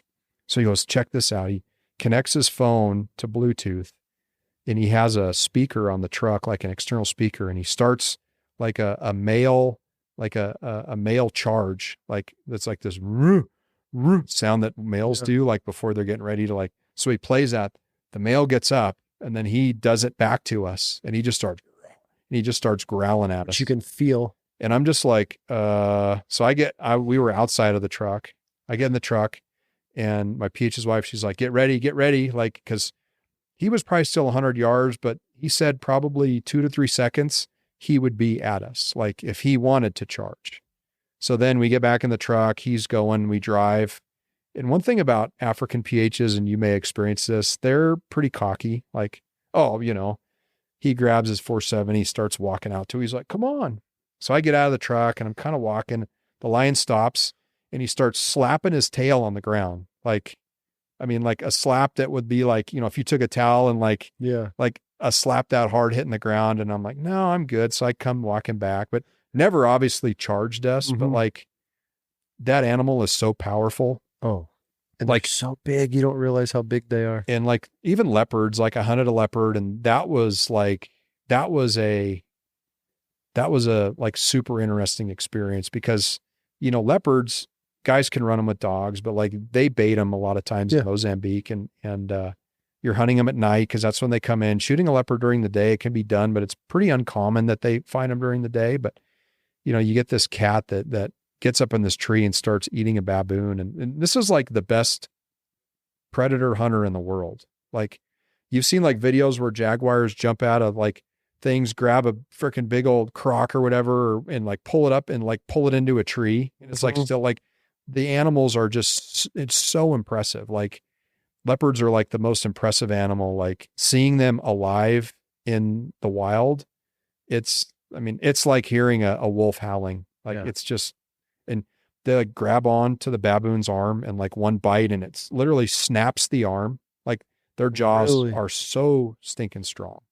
Like, so anyway, shoot this leopard. How many nights did you sit? I sat 5 nights. Oh, you got lucky. I got lucky. Everyone I talk to, they're like, be prepared to go back, right? You're going to leopard hunt, like. Sat for 14 days. Yep. Sat 14 days, nothing on bait. Well, we had like 5 baits out, and 5 or 6 baits, and like 3 of the baits were all getting hit. Well, this the cat that I ended up shooting, it was with a female, and they were a mating herd. Well, the problem is it's really hard to tell the difference in a male and a female. Okay. And you don't want to shoot a female. That's a problem. right? Especially because it's against the law. So there was always these two moving around, and one would get up, would eat some of the baboon or the water buck, come down. The other one would get up. Well, really the only way you can tell is you just see their nuts. Like you got to get the right angle. Yeah. And to tell whether or not like it's got nuts. You can also kind of tell like the way their heads are shaped, like toms are shaped a little bit differently than the females. Anyway, the male's in the tree and he's literally just hammering this baboon, and we're looking, and Pete's like, oh, it's the female. So we, like my heart rate goes back down. All of a sudden we pull up their phone and I start looking, and there's trail cameras he has on the tree, because when we're not there at night, if we're not sitting that one, we want to know, is a male coming in, Mm-hmm. right? So we start looking at the trail camera photos, and we start looking, and okay, we're looking at this male. Their spots are called rosettes. Okay. And there was this one distinct rosette on the male on its left side. Actually, it was on its right side because he was turned. It was on its right side. It was this little distinct rosette that basically gave him away from any other cat we were looking at. Just stood out. We're sitting there. You're on them. Well, you have a green light on them, right? So I'm just sitting there and I'm like looking at this thing and look back on my phone, and my pH is right behind me. And the drill was, if he clinches me twice, it's the male. Shoot, right? So we're looking and pull up my phone. He had the pictures too. He's looking at his phone. He grabs my binoculars, looks. I mean, normally the cats will come eat for 5-10 minutes, leave the tree, come back. So he's been on this bait for like 15 minutes. Oh, okay. He's just like, shoot that fucking cat. And I'm just like, so I'm like already like, I'm calm, right? Okay, it's the female. And right now I'm getting like the hair sticking up on my hands, because it was like 0 to 160 miles an hour. Like, okay, it's the male. I got to pull the shot off, right? Shoot the cat, goes up in the tree, hits the ground. My camera guy got on video, so we're able to watch. Like everything looked good. Hits the ground, rustles, and that deep growl that those cats do, like it was him. It was his death growl, but Yeah. we didn't know. There were 5 of us in the blind, me, my PH, his wife, and 2 camera guys. We let it sit an hour. We get out. The rest of the crew comes because we had radios. We radioed them. 10 guys showed, 15 people were walking up. You've probably heard horror stories of wounded leopards. Oh, yeah. Right. And basically what my PH, and he was like educating us. He's like, looks like a good shot, but wounded leopard is probably the worst animal other than a Cape buffalo to go in on, right? Or like a lion, but a leopard is, they're in the top 2 to 3, like worst wounded animals. So we're walking up and I'm just like, I'm not like freaking out. I know I made a good shot, but you never know, right? You just nick something, or did you only get one lung? Like you're always wondering. And here I am, and I've got my bow, right? And then everyone else is there, and then we've got a 375. He's got his 470. So we've got, and then the other tracker had a 9mm. So I felt like, okay, but he told me, he goes, a wounded leopard will just pick one. Like he's not going to jump and he's just going to like wipe everyone out. If he's wounded and he's sitting there and we're coming at him, he's going to pick one person, and that's who he's going to go after. And what they'll do is they'll run and they'll jump. They'll try to grab you by the head. Their feet and their claws will get you in their stomach, and they'll just tear, and they'll try to tear your intestines out. And then their hands will wrap around you on the back, and they'll just pull you in, and then they take their feet and they just start clawing. I only know that because one of the skinners he was a part of the bite club. Well, the leopard grabbed his arm and then caught up and then got one swipe and basically cut him open. Now, a lot of times people die from the infection. It's not like from the wounds of like, the actual, what the animal does, but, cat ended up being dead there. It was perfect shot. He was dead. So I was like the biggest sigh of relief of my life. But like that minute of us getting out of the blind and walking up to where we thought he was, like it's dark, it's you like don't know. 11 o'clock at night. We all got flashlights. Like, yeah. And it's like, I got this line of guys, like, it's probably not going to be me, but who in this group of 10, like Rochambeau, like who's it going to be if this thing's still alive? That's going to come.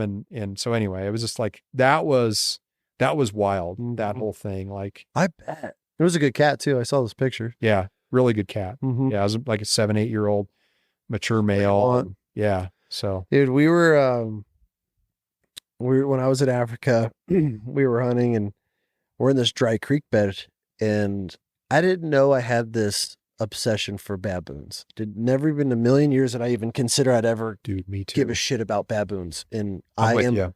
I would book a trip to Africa just to hunt baboons. It's interesting, right?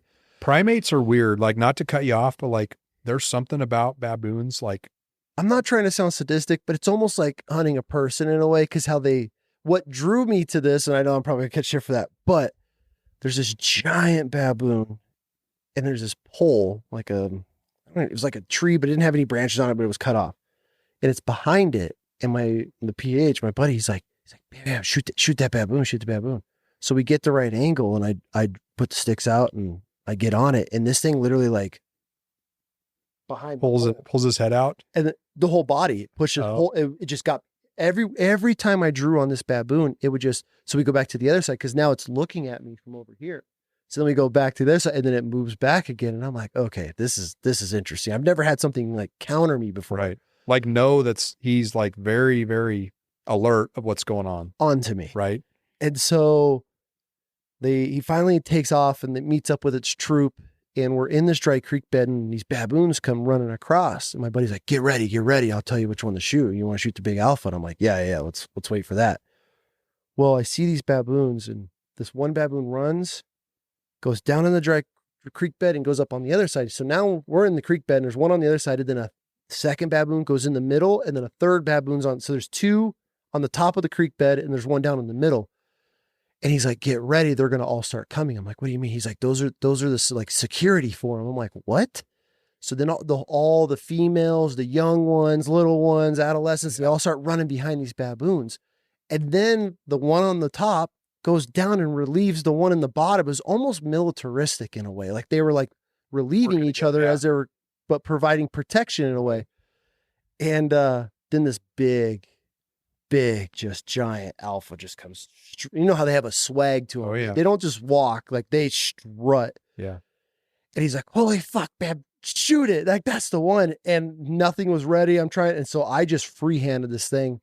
And it's like 200 yards out. And I just held my breath. As soon as my crosshairs touched it, I let one rip. And I hit this baboon dead perfect. It just sits down on its ass. It grabs its where I hit it, and it lets out this scream, and it takes off over the hill. He's like, oh, fuck, man, it's not good. I'm like, what's not good? I hammered that thing. He's like, no, it's not good. Like, we need to get more guns. Like, it's just my buddy and I. So we go get the help, and these dudes come out, and a couple guys got these ancient old rifles. He's like, listen, if this thing is still alive, you got to stand your ground, because if you run and it grabs you, he's like, it's almost as bad as a leopard. Like once a baboon has you, they're so strong. They're not letting go. They're so strong. They don't even know their own strength. It's like apes. I mean, they're same deal. So we come walking out of this riverbank. It was like some SEAL team coming out of the water, right? Like I got my rifle, and I got all these like trackers with guns, which I don't trust at all. And I got one PH, and some dude's got a spear, and another guy's got a rock and a log. Like I'm like, this is a shit show. And he's like, whatever you do, don't run. We got to shoot this thing. So we come out of the creek bed, and this baboon had like died or laid down in this like dip. So you could just barely see it. And we're like, there it is. So we're all sneaking up, and we get to like 30 yards of this thing. Still alive. This baboon goes, like let out like its last breath. Every motherfucker runs. Really? And I'm the only one. I draw down on this thing, and it doesn't get up, and I'm watching it. Yeah, you're I'm waiting. looking around, I'm like, you motherfuckers. Like everybody took off running because they thought it was getting up. So much for safety and protection. Yeah, right. I was like, and my buddy's like, my bad, man. I thought it was coming. I'm like, dude. Oh my God. And so, but we were laughing about it. And, but I couldn't believe the size. I couldn't even pick that thing up. Like I did a picture, and I literally like held it for like 2 seconds, and then had to put it down because of how massive it was. But that moment struck something in me that I obsess. I ruined a kudu hunt because we could hear these baboons coming, and they're barking. You know how they bark and they talk to each other. I look at my buddy, and I'm bow hunting, and I'm like, what's that? What is that? Those are monkeys, right? And he's like, yeah, it's baboons. Don't worry about it. Like there's giant kudu in this area. Like, so what had happened was this guy works with this orange juice factory or whatever. So they bring the pulp, but in the wintertime and they dump these oranges. It's not really to hunt off, but it's like a substance for these animals. Right. But he's like, dude, we're going to take advantage of this because it doesn't happen very often. So we're going to go. And the guy said the ranch owner said there's giant kudu in here. I'm like, cool. So we're sitting in this blind. We actually chopped this blind in, put a little makeshift pop-up blind. And like this, I don't even know if they were hunting this concession. We just literally rolled in. My guide made phone calls and we roll in. But anyways, these monkeys come in and then they're all eating these oranges. And I'm like, oh dude, like I'm going to shoot one. He's like, you're not shooting a baboon, Bam. I'm like, no, like we're going to shoot a giant kudu. I'm like, no, I'm fucking shooting a baboon. He's like, no, I'm not. And like, we're arguing. And I'm like, dude, I'm telling you, I'm shooting a baboon. He's like, no, I'm telling you, we're not shooting a baboon. And then this giant, I mean, he had like gray face on him, comes strutting in. Mm-hmm. And this was the wildest thing for me. This baboon literally goes up behind this female, stands on her hind heels, grabs her, looks dead at us, like turns. Like he knows you're there. Those were there, and just starts humping this baboon. And I'm like, I'm fucking shooting this thing. He's like, you're not. We're fighting in this blind, like back and forth, back and forth. I'm like, give me your gun. He's like, I'm not giving you my gun because it was at a bow range. Yeah. And I'm like, give me your gun. And he's like, I'm not giving you. I'm like, bro, I'm shooting this baboon. He's like, you're seriously going to ruin this hunt over a baboon? I'm like, 100%. Yeah. And I hit that baboon and they take off and they run. We give it a little bit and you could see them like a couple 100 yards out and there's just baboons and they're all screaming. They're going crazy. And he's like, all right, let's go find it. We gave it a little bit. He's like, well, this hunt's ruined now. Like, let's go find him. I'm like, cool. So we were sneaking through and we come around this corner and the baboon is standing on the ground. Well, we thought he tried to climb a tree, but he got weak and he fell and it's like wrist got caught in like a crotch of a tree. Right. So it's like feet are on the ground, but it's kind of like stuck. This thing looks and sees us and it's like, and like screams, is like reaching for us, but we're probably 60 yards away. And I was like, what do we do? What do we do? And he's like, I don't know what we do. Hammer him. So he's like, let's back out of here. So we back out, we give it a few minutes and then the whole troop just erupts. They go crazy. He's like, it just died. I'm like, what do you mean? He's like, they're nuts. They know it just died. And he's like, let's go see it. Dude, this thing's fangs were worn down, ancient. He's like, this is the oldest baboon I have ever put my hands on. It was just, but yeah, after that, dude, I was like, every baboon, stop the truck.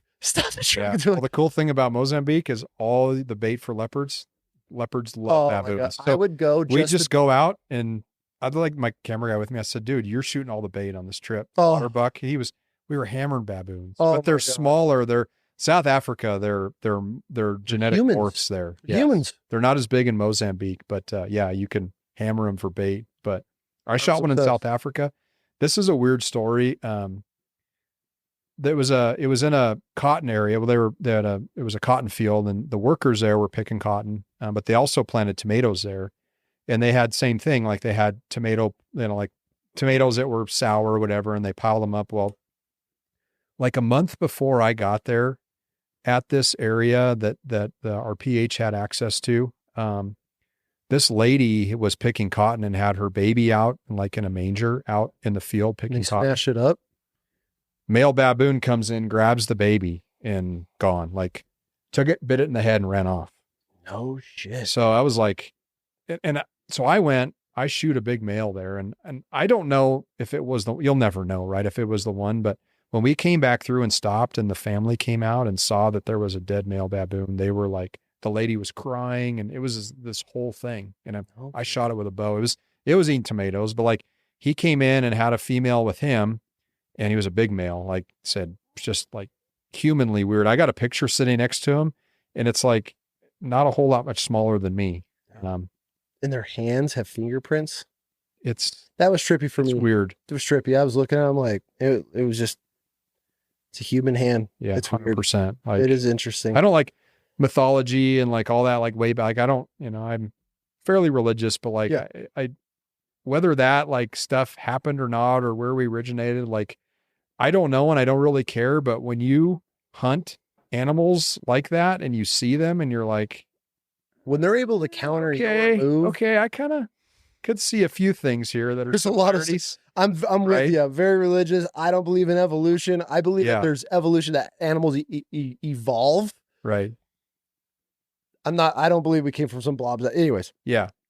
but when you put your hands on a baboon and you watch them, you're like, there's a lot of similarities Yeah. here. There's a lot going on here. That's just like kind of weird, crazy. Like, wow. Okay. This is a little This is creepy. probably the closest thing I'll ever do to be like shooting a two-legged animal versus like a four-legged animal. So like, yeah, baboons are cool though. What's your most memorable trip? Is there one that stands out about you that you wish you could do again?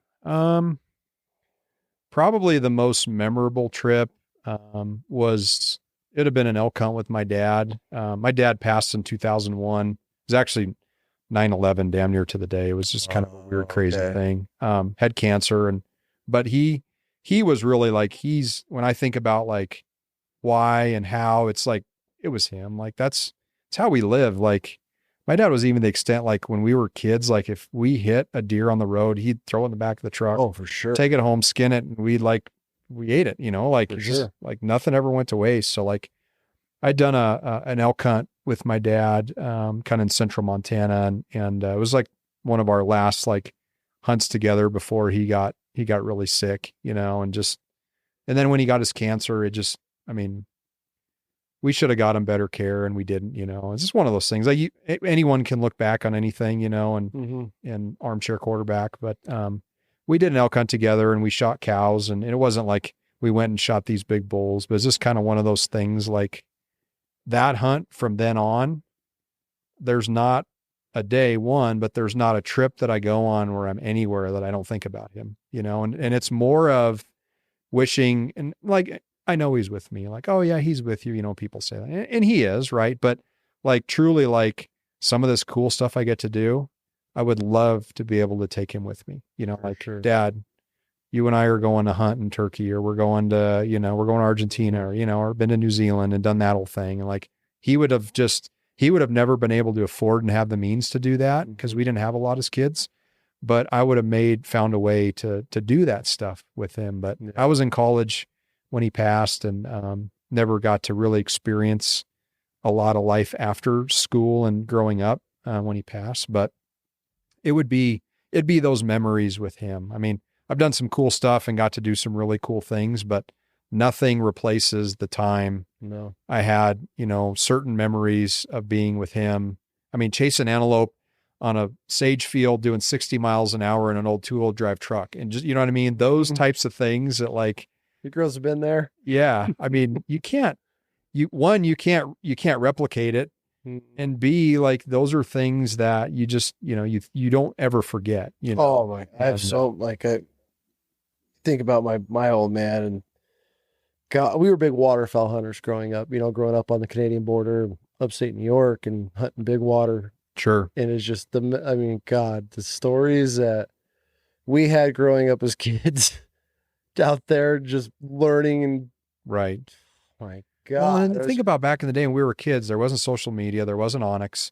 So like you would go to the hardware store and get a paper tag. Like that's where you bought it. You didn't apply in the state. They have all your information. They sent, like, it was so different. Stamp from the post office, and then you had to go down to Ace Hardware. Right. Or we had Racks, which is like a furniture shop. And they'd print you out your perm or your tag or whatever. Yeah. Such different times. And, I mean, just like game wardens, like everything then was so different, Game whereas wardens now were kind of cool, and you bullshit with them. Now you can't do anything without someone, knowing where, or you post a photo. Oh, I know where that is. Like, it's just, there's so much of that now. But like back then you think back like, man, there's days I wish we could just go back to every day life without all this distraction in life, and just enjoy, the things that brought us joy as kids. Trying to not glamorize everything. We were just doing it because we needed to put duck in the freezer. Like, it was ours, Yeah.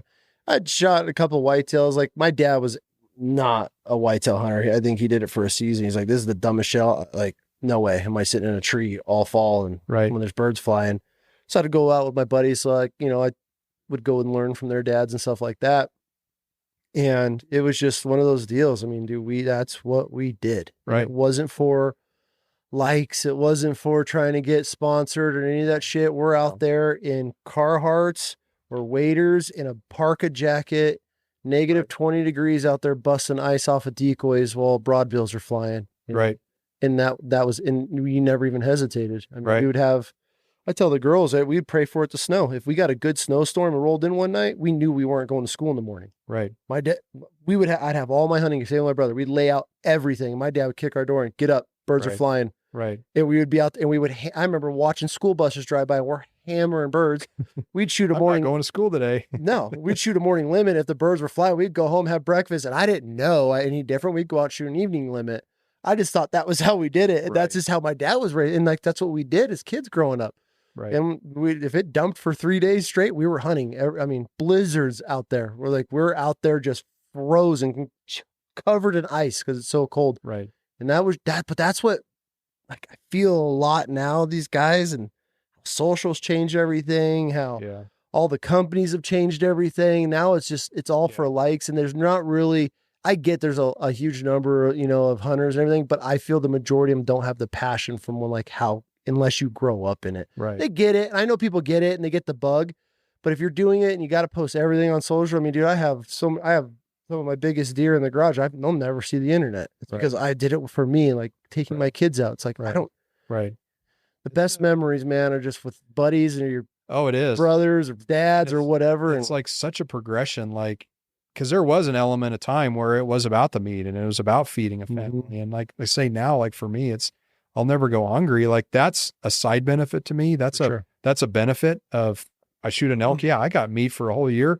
I end up giving a lot of it away, or I trade it for stuff because people love it. Like, but it's for me, it's not about that anymore. It's really about, like I said, we talked about, it's about the experience of doing. I mean, I could do the same elk hunt every year in the same place and the outcome would be totally different. Every time. You got the same unit and you'll learn something and see something new every time. And so it's just like you learn every single time you go. And I mean, it could be out calling coyotes. I learned something just as simple as that, sometimes learning, and coyotes are a great example. They're super smart, clever. They get shot at a lot. They're hard to call, but like when you pull one in and hammer one, it's like, I mean, it's an accomplishment. It's an accomplishment. Yeah. So I see these guys, they'll go out for a night, they pile up 15, 20 coyotes. I'm like, damn, good for you. Yeah. They do the thermal stuff, which is pretty cool. It's fun. Yeah. It's fun. I support it. Well, dude, I don't know if you got any stories you want to share, but is there anything on top of your head? No, I mean, experience-wise? I mean, like I said, I'm very fortunate. I mean, my circumstance is different than a lot of people. Like it's like the wind. If it blows one direction, I can go. Like I keep myself in good enough shape where if something comes up and I can do it, I'm like, I'm all in on it, and you earned it though. Yeah. You earned to some extent.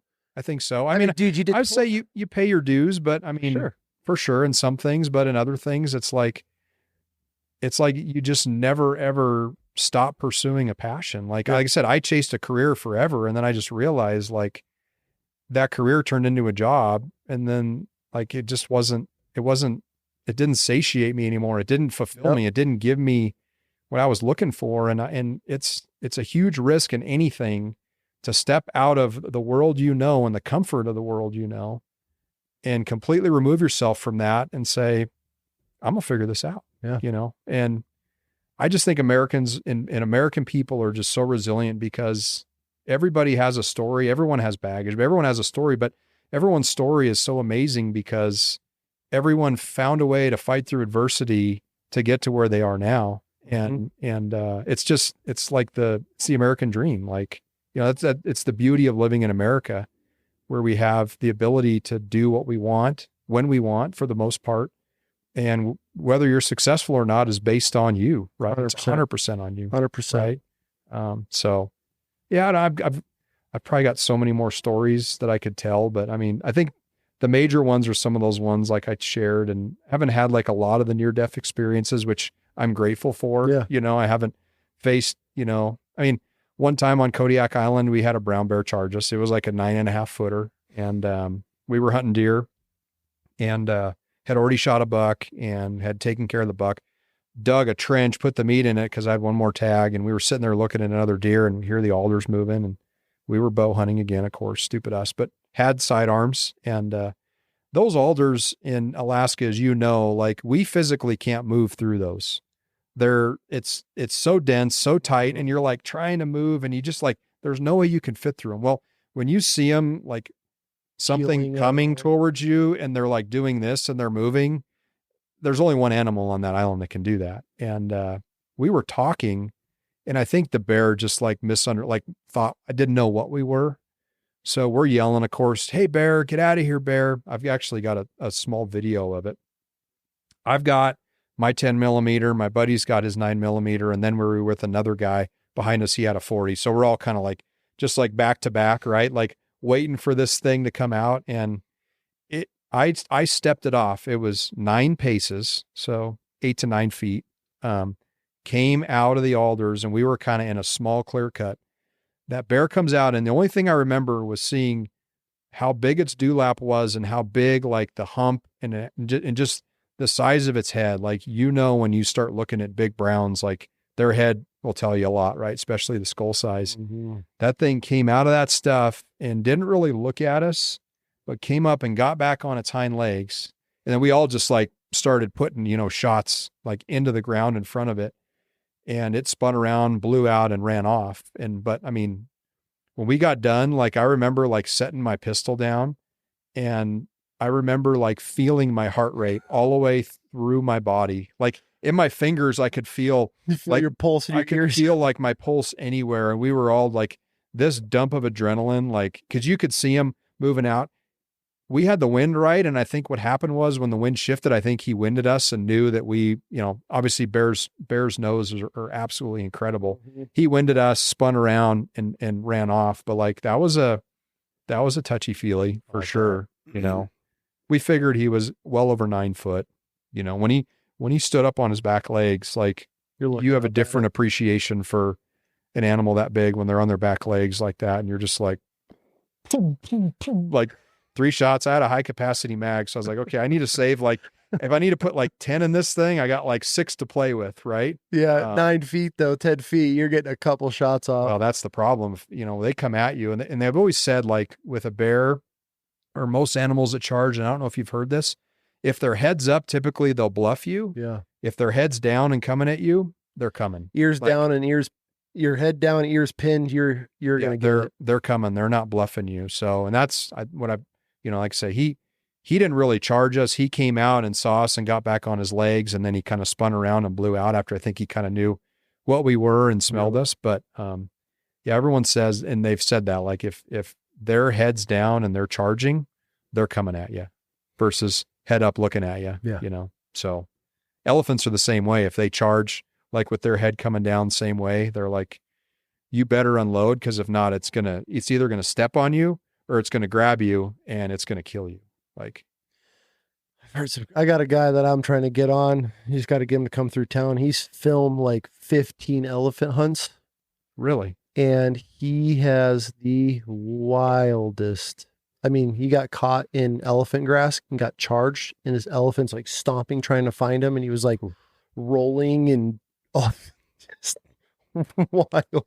Yeah. Wild shit. Like that kind of stuff is, like you can't make that stuff up. No. And he's got a lot of it on film too. Like hunters completely freezing. And he's like, yeah, fucking him out. Like getting charged. And these guys think that they got it. And but elephants, I hear, is the next level. Me personally, well, until I had this client for a while and he was a big elephant guy. Elephants were never on my list because it's just, you feel like it's just like shooting a fucking. It's like a giraffe. I mean, different, but like.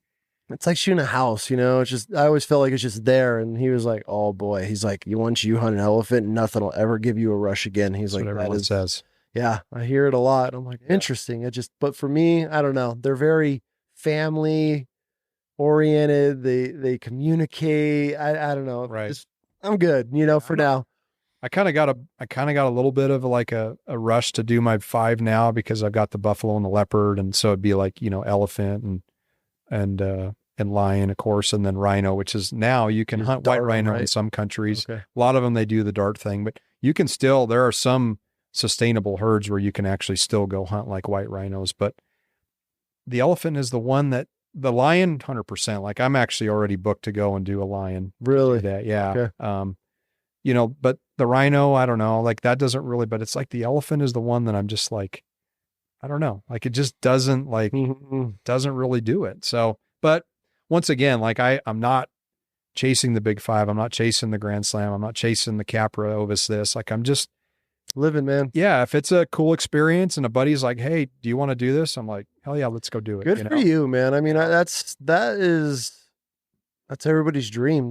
Not just the hunting side of things, but to be able to live their life and live it to the fullest. Right. And like you said, man, everybody's got a story, and that's the why I sit down with anybody and everybody, and Right. everyone's got a story and done some cool shit and got through some stuff and hurdles and accomplished things, and it's cool to be able to hear, and that's why. Yeah. No, like, it yo, is. if you're rolling through, let's sit down and have this I'm conversation. glad we did, because I've listened to some of your podcasts. Like I say, a lot of the military stuff interests me. My grandpa, my dad and my grandpa both Navy.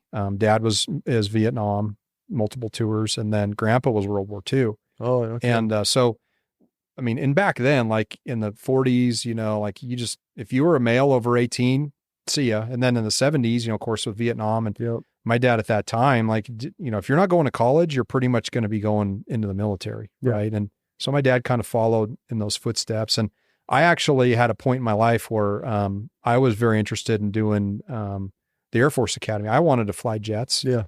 And so I applied for the academy. I got the nomination from our governor. I went and interviewed with him when I was a junior in high school and got the nomination thinking, this is what I wanted to do. I wanted to go to officer candidate school. Top Gun was like my movie, right? Everybody's, yeah. And so that's what I wanted to be. I wanted to fly F-16s, F-18s. And of course that never worked, but I was always intrigued because my dad told me stories of being on patrol boats in Vietnam. Right. I mean, oh God, I would love to hear those stories.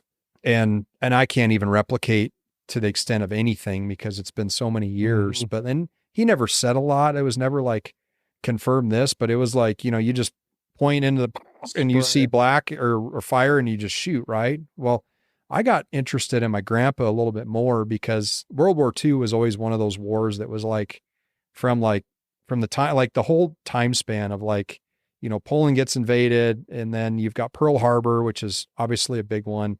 And then you've got D-Day in Normandy and then Hitler commits suicide and then we just nuke him. Right. You actually proved that he didn't. Really? Yep. History has been lying to us. I won't even get into that experience. Okay. No, he did not. But just like all the timeline, like I know they don't really teach us in schools anymore, but like when I was in high school and like grade school learning about World War II, knowing that my grandpa, like I got super invested in it. Like I was just interested in the whole timeline of events and like where he was and amongst that. And he wasn't in Normandy, but he was kind of a part of guys that had stormed the beaches and knew of that happening like during that time frame. So it's just like history, if we don't tell those stories, and there are historians out there, and I call them librarians, but even in the hunting industry, guys that I've looked up to for years that I've had the ability to sit down and talk with, like the amount of stories they have and the things that they've seen that have done this since the 70s and 80s, when those guys pass on, like, unless they write a book or do something like this, those stories go with them to their grave.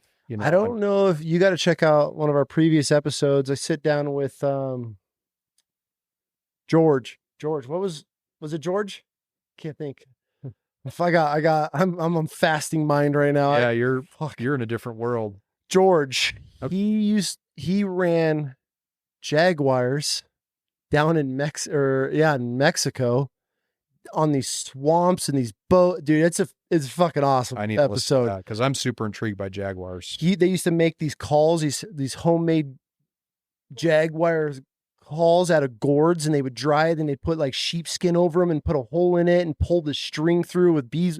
Fucking badass, man. Right. And this guy was running with some of the biggest legend houndsmen ever, and just came from out Midwest and just hitchhiked across the US, ended up meeting this guy, was like, hey, you want to go run Jaguars in Mexico? He's like, fuck, let's do it. And ended up doing that for years. Right. It's a badass story. Yeah. He's just an old timer. Both his brothers served. One of them got killed storming the beaches, and wild. Right. Like, he's one of those guys. And my buddy is with his granddaughter. He's like, dude, you got to document this guy's story. It's incredible. And he's like, tell me about it. I'm like, yeah. Yeah. But I mean, down there, and there's these little ponga boats like pulling themselves along, calling Jaguars in the dark.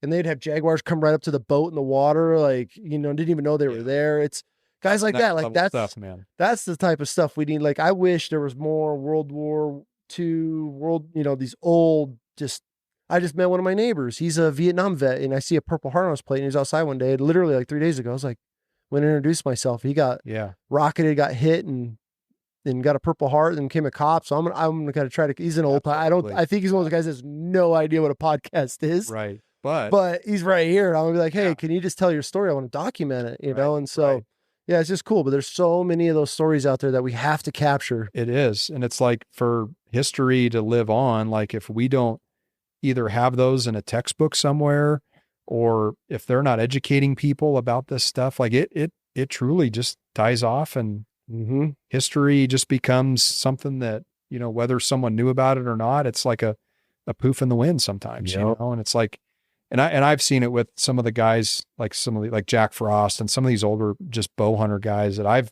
looked up to as a kid. Like I was on the tail end of my stone sheep hunt, and I was getting back to 3 Mile Island. There's a cabin there, and I'm just exhausted. 14 days backpack, you know, 80 pounds on my back, you know, I think it was 97 miles we did on that hunt. I get back to the island and just didn't shoot a sheep, just like mentally, physically, spiritually, you name it, just physically exhausted. And I get back into this cabin, and I look down, and I'm reading in this cabin, and it's all like wooden cabin, and it says, you know, Jack Frost was here, 1983, hunted my first stone sheep, blah, blah, blah, blah, blah, blah, blah, blah. So I take a picture of this, and I'm like, one day I'm going to see Jack, right? And I'm going to show him this. So I wrote my name on the wall. I was kind of seeing like what you got here.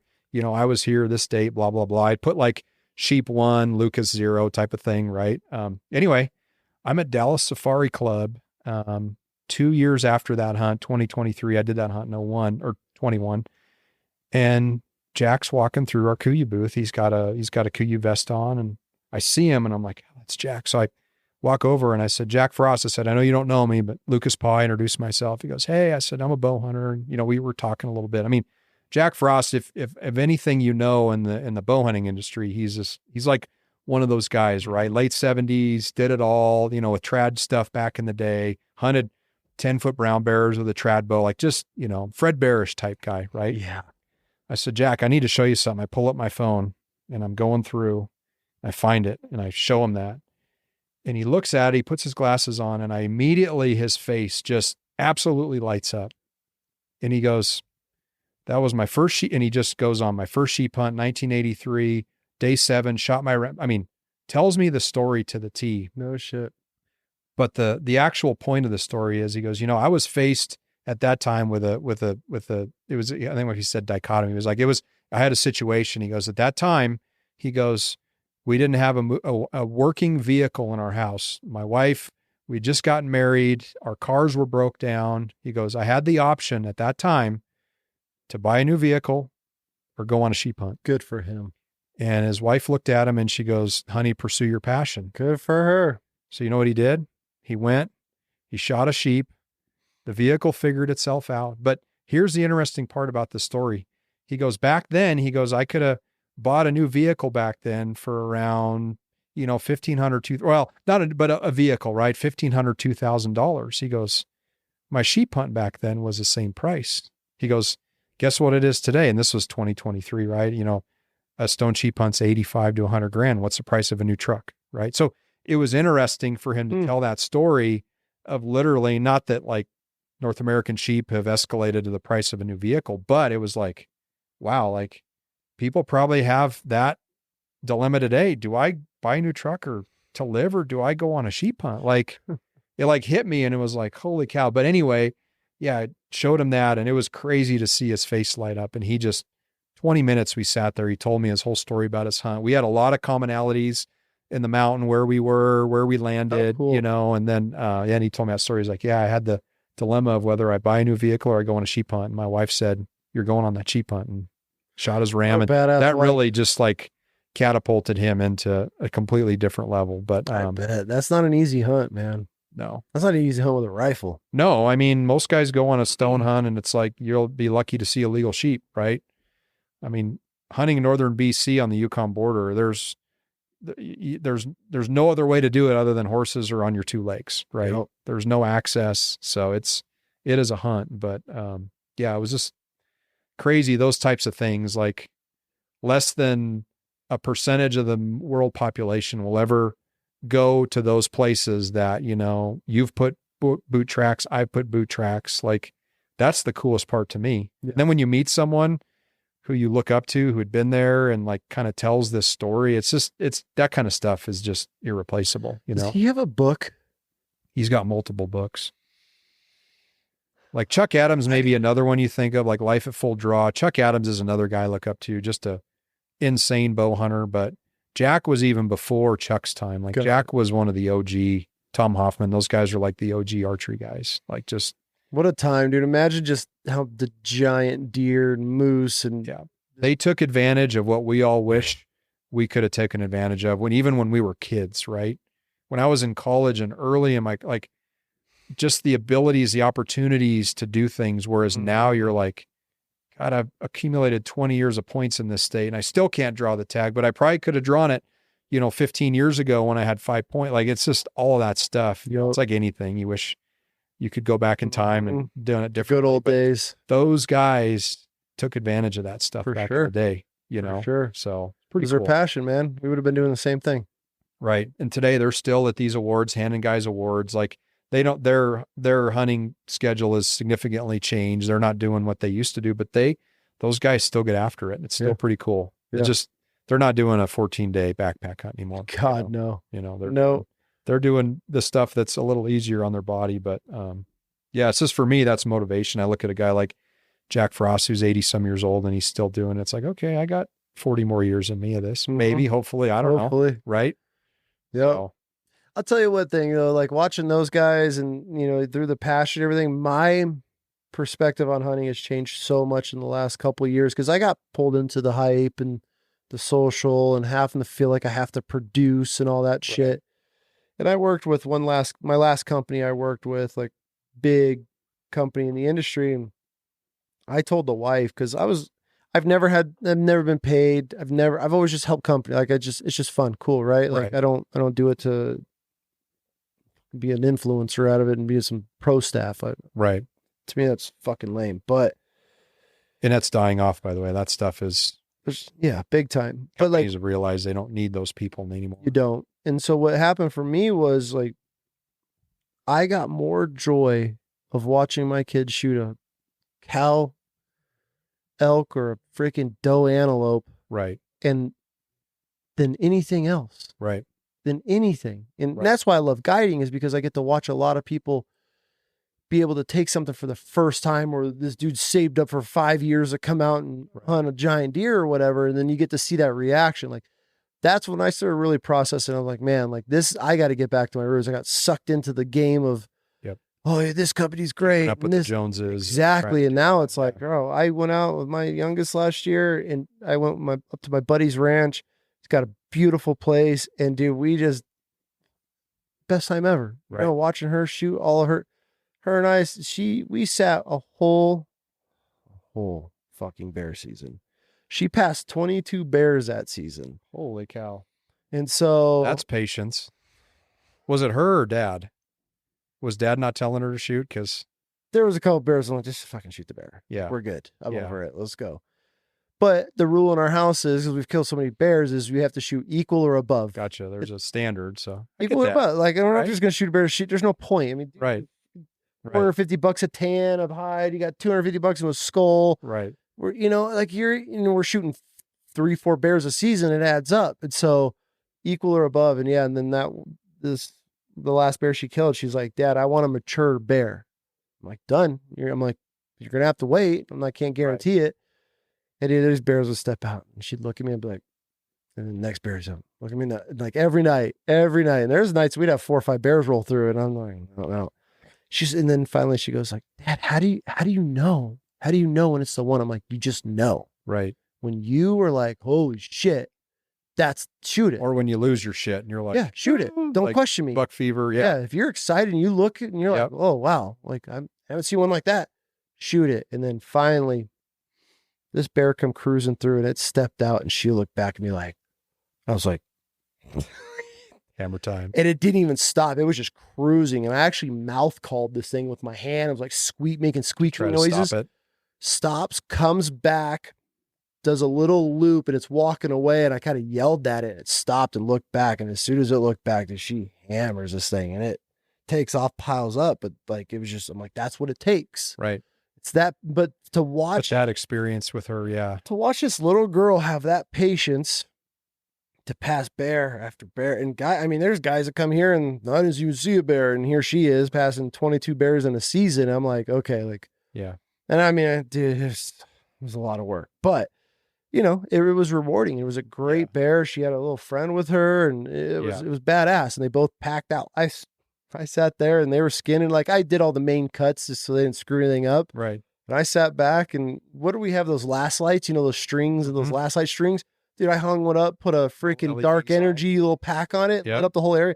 I just sat back on my pack. I'm like, yeah, you're doing great, kids. And they sat there just getting the whole thing out. Awesome. Quartered it all up, put all the meat in their packs, and dude, I had 2 little helpers. They hiked everything off the mountain for me. I was like, the world needs more of that. Yeah. The world needs more of kids getting their hands dirty and, and just living like the life that, people way beyond before us did. Like, kids had to survive just like adults did, back in the days. They provide, man. Absolutely. Like, it was about survival to some extent, and like just primal. Like, I mean, to your tune, like the chord you're hitting with your kids, like I feel the same way with my nephews. I've been fortunate now that they're of age to take them hunting. Like, I look forward to every year taking them deer hunting, where my dad took my brother and I deer hunting. Yeah. And we don't kill the biggest bucks. We kill nice deer. You don't need to, though.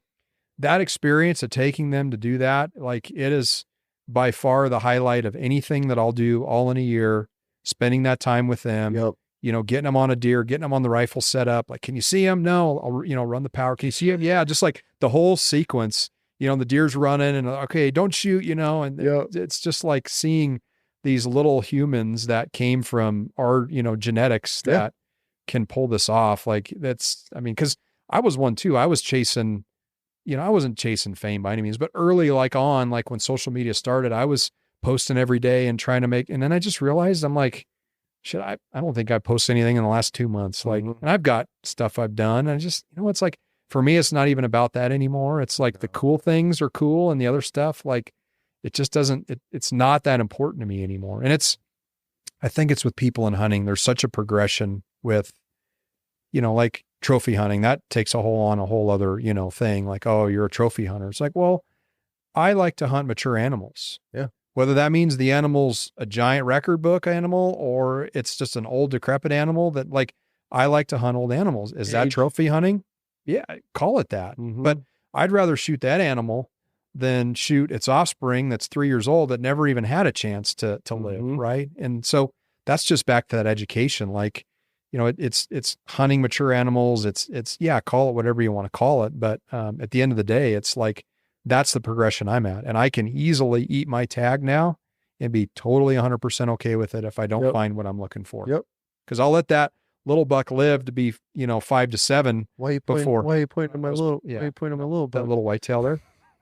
I was looking at your mule deer and I'm like, oh, that's a big mule deer. But like if that was a mule deer, if I couldn't shoot that buck, I would let that buck grow up. For sure. To hopefully maybe I could hunt him in 2 or 3 more years. But I think when it comes to kids, it's the opposite. I feel a lot of these dads now, they have to, son, kill the giant, and they're all about this trophy picture. When in reality, that kid doesn't give a shit about. Some kids get ruined. First kid shoots that buck. It's his first buck. Like, yes. That's why I'm a firm believer. First couple seasons, your kid should just be shooting does. Get them out there, get them experiencing the weather, the adventure, the experience. Behind the trigger. They get to learn the gun, and they get to kill something. They get the process, and then it's in them. All you as dads, or anybody that's taking little kids out, our main goal, 2 main goals: get them hooked on it, right? Have as much fun as possible. When you're starting to chase inches, that's when, and I did it with them and with her in the very beginning.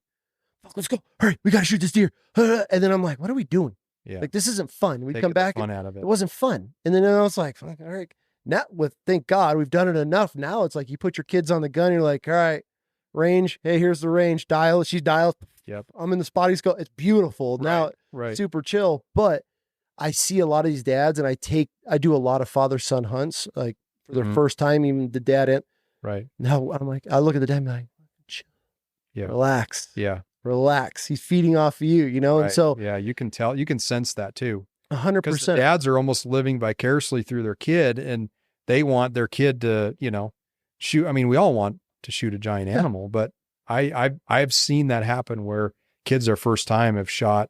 I mean, buddy of mine, his nephew shot a 218-inch mule deer. It was his first mule deer. And I'm like, okay, that's an awesome deer. Like he'll never kill anything bigger than that in his life. And the picture's terrible. The tongue's hanging out. They didn't do the pictures justice. And it's like, I hate that because I respect the animal so much. Like people hate when I'm around because it's a photo set. It's like getting married. Like, okay, we're going to do this, but like, that's how it should but be. I clean where the shot is. I clean the nose. I tuck the tongue in, or I make it to where as respectful as I can, because the other thing is people after the fact, and I've had people a year later say, you know what? I hated it at the time, but I'm so glad we took the extra time to take good photos because I can still enjoy them, right? That's a moment in time that will only happen at that point, but you could relive it again. One shot. You got one shot at it, right? You're never going to be able to be holding that animal again at this time. And people always give me a hard time about them. I'm like, I always tell them, trust me, you're going to appreciate this later that we took the time to take good photos. Cutting little saplings out of the ground. I'm ripping grass. Getting the grass out of the way. You ask any of the girls, including my wife, what's the worst part of hunting with dad? The pictures. Yeah. So I'm like, no, get comfortable. It'll be a little bit. I just hate seeing what people post sometimes. And I'm like, oh my God, like terrible photos. It's such a great animal. You want to hear a horrible story? I chased this buck archery season. So 2 weeks of archery season with clients, 2 weeks of muzzleloader. And it was like a 215, 218 mule deer. 2 weeks of archery, 2 weeks of muzzleloader, 2 weeks of rifle. Then we went to late archery, and then I think it goes to rifle. Anyway, so like one season, but there's how the season multiple like firearm changes, right? Archery. I chased this buck. I knew where this deer was living. I'd cruise in there. He was always in an area we couldn't get in, and I get a picture sent to me one day. There's like this 12-year-old little girl sitting on this buck, pulled all the way back, jaws wide open, tongue hanging out. And I was like, congratulations. And she ended up shooting it from the truck out of a window because it was on their property. They just drove right up to it. I got the whole story. I was like so heartbroken. I'm like, God, you couldn't at least take a good picture. But yeah, I'm a stickler with that because like that animal just lived its whole life. The last thing I wanted to do was look like shit, Respect to me. Exactly. Like I have a roll when I was guiding, when I left that truck and I had a pack in, I put a roll of paper towels or a huge wad of paper towels. Always. I got wet wipes. I'll do a little bit of that, like paper towel. The lips, wipe the whole inside of the lips and the nostrils. I'm wiping the fur. I'm getting everything brushed off. Cover anything with dirt if I have to, and that prop that animal up. And there's a science. There's somebody, I don't know who needs to do it. I'll do it if I have to, but somebody needs to host a seminar at these hunting expos of how to take a fucking grip and grin. Right. Because I mean, they're behind the horns, you're blocking the horns. I mean, even just leveling it, making sure that the animal's horns are, you're going to have this for the rest of your life. Difference. That's all you're going to have. Little details. There's so all the much difference in the world. So I will spend an hour prepping. And my wife's just sitting there like, are we ready? I'm like, shut up. It's not ready yet. Like, I know. Bears are the worst because you kill a bear, they flatten out. Right. So you got to try to get this thing on a log or a rock. You got to put some mass to it. Yep. I was in Colorado. I drew a really good mule deer tag. Knew of a buck. Had pictures of him the year before. Buddy of mine found one of his sheds. He's an outfitter there. Archery season in August, they had a hunter went after him. In velvet, just 220 type buck, stud buck in the unit. I had the tag. They saw him after the second season, still alive. I had a third season tag, middle part of November. So I'm like, great. So he basically sent me the last pin where they had seen that buck in second season, lived. And I said, great. So I camped. I was probably within a mile of where that pin was, hunting 3 or 4 days, trying to find this deer. And I was like legit, like I was okay not shooting a deer if I didn't, if I didn't see that deer, like I was going to kill that buck. I'm in camp one night, making dinner, and this side-by-side rolls up. And this guy gets out of it. He's He's so big, he can hardly get out of it. His brother's driving it, and brothers. Big guy gets out of the side, walks over, and he was like, "Oh, you guys got deer tags?" Like, "Yeah, what about you guys?" He goes, "Yeah, I got a deer tag. My brother's got an over-the-counter elk tag." I'm like, "Cool." He's like, "How you guys doing?" I said, "I've seen a couple, deer, nothing that I'm really interested in." And I'm like, "How about you guys?" He goes, "Well, we got a pretty good one today." I said, "Really?" He walks over and pulls his phone up. Driving on the road, buck was rutting a doe at 40 yards off the road. Guy gets out off the side-by-side, shoots and misses. Of course. Deer runs up, keeps following the doe. The doe starts running off, hits it in the ass, hits it in the ass again. Anyway, long story short, he kills this deer, right? And they drape it over this log, and none of the body is like, the body's like behind the log. The legs are behind the log. Oh, the legs at least behind. No, the legs are behind the log. So it's just the head, but it's like no backdrop, terrible backdrop, tongue hanging out. And there's this guy, he's 4+, he's huge guy holding this buck. And I'm like, "You have any other photos?" He had 3 photos on his phone of it. 1 laying on the ground after he shot it, and 2 of him holding it. That was it. And I'm like, it was totally the deer. Like I showed him the pictures I had from archery and then all that. I'm like, it's 224-inch buck. Ugh. Guy out of Vernal, Utah. Just good for him. Right. I mean, good for him. It's like you think about all the time and effort, and I was talking about this with Chad, like you might as well just go buy a steer, raise it, and butcher it, because by the time you calculate the tag of an elk, traveling there, the food you spend, the time, the blah, blah, blah, I mean, you're $15-20 a pound for burger, right? I mean, when you really break it down, but it's the experience, right? It's going to elk hunt. It's going to do the thing. Go with your buddies. It's way set cheaper up to buy a steer. Less wear and tear. Right. Probably tastes, tastes better. Yeah. Beef is king. Right. One of those people. Right. I mean, I love beef. I mean, I love wild game, but every once in a while I love just having a good, steak, but it's like, it's like those types of things where you put all this time and energy and and you have all the technology. I got pins on it. I know the canyons he's going. I know where he's feeding. I know where he's watering, trying to find him. And this old boy at 2 o'clock in the afternoon, road hunting. Yep. That buck stand off the side of the road. And, it's like, well, good for him. Like, what do you? It happens. It happens, and you hear about it all the time. I was working when I was with Cryptech. We're in the office one day, and this guy comes rolling in. I think he's wearing Kuyu. He comes walking in the office. We're like, "What's this guy doing?" He's like, "Man, I shot a good deer. Does anybody know how to score a deer?" And I'm like, "I'll take a look at it. I don't have any tape, but I'll take a look at it." I can look at a deer and be within 5 inches of it, I feel like, on a mule deer.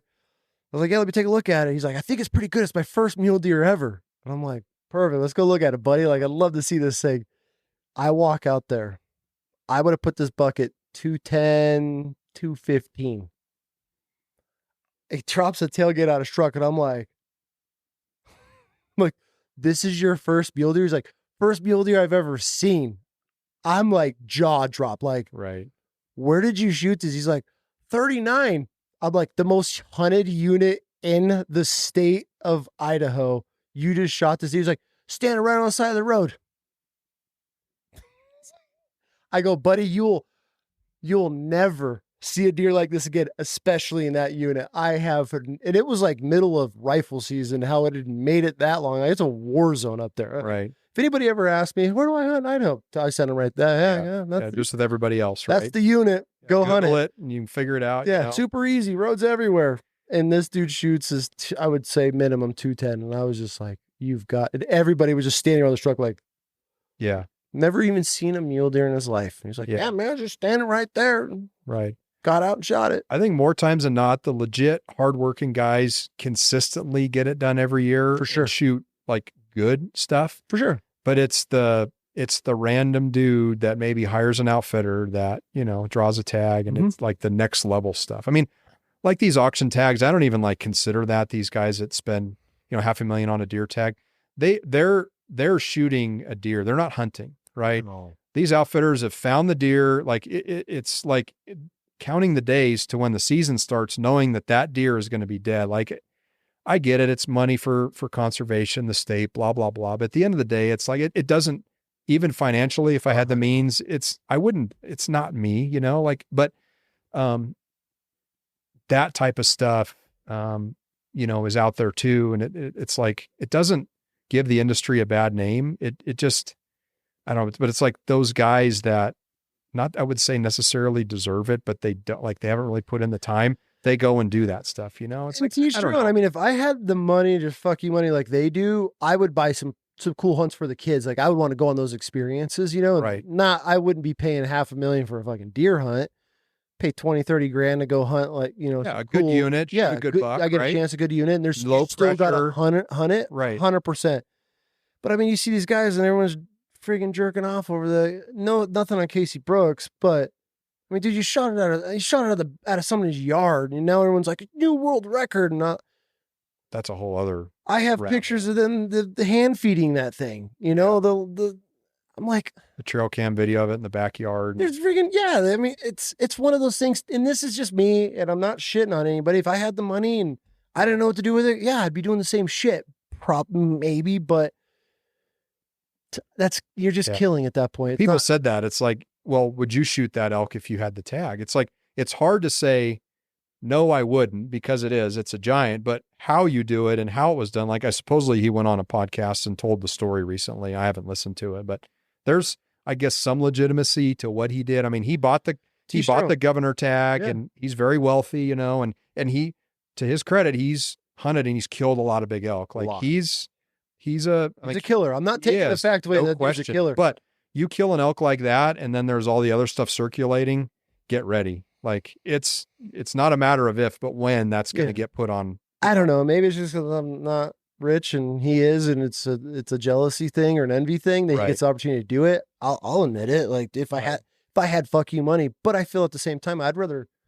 Who knows? The guy's killed so much shit. Like where do you go from there? You get an opportunity. I guide guys like that to have that money. Yep. I've walked up on 230-inch deer and the guy was like, "Cool, take care of it." I'm like, take care of it. Like they didn't even care. So guys do.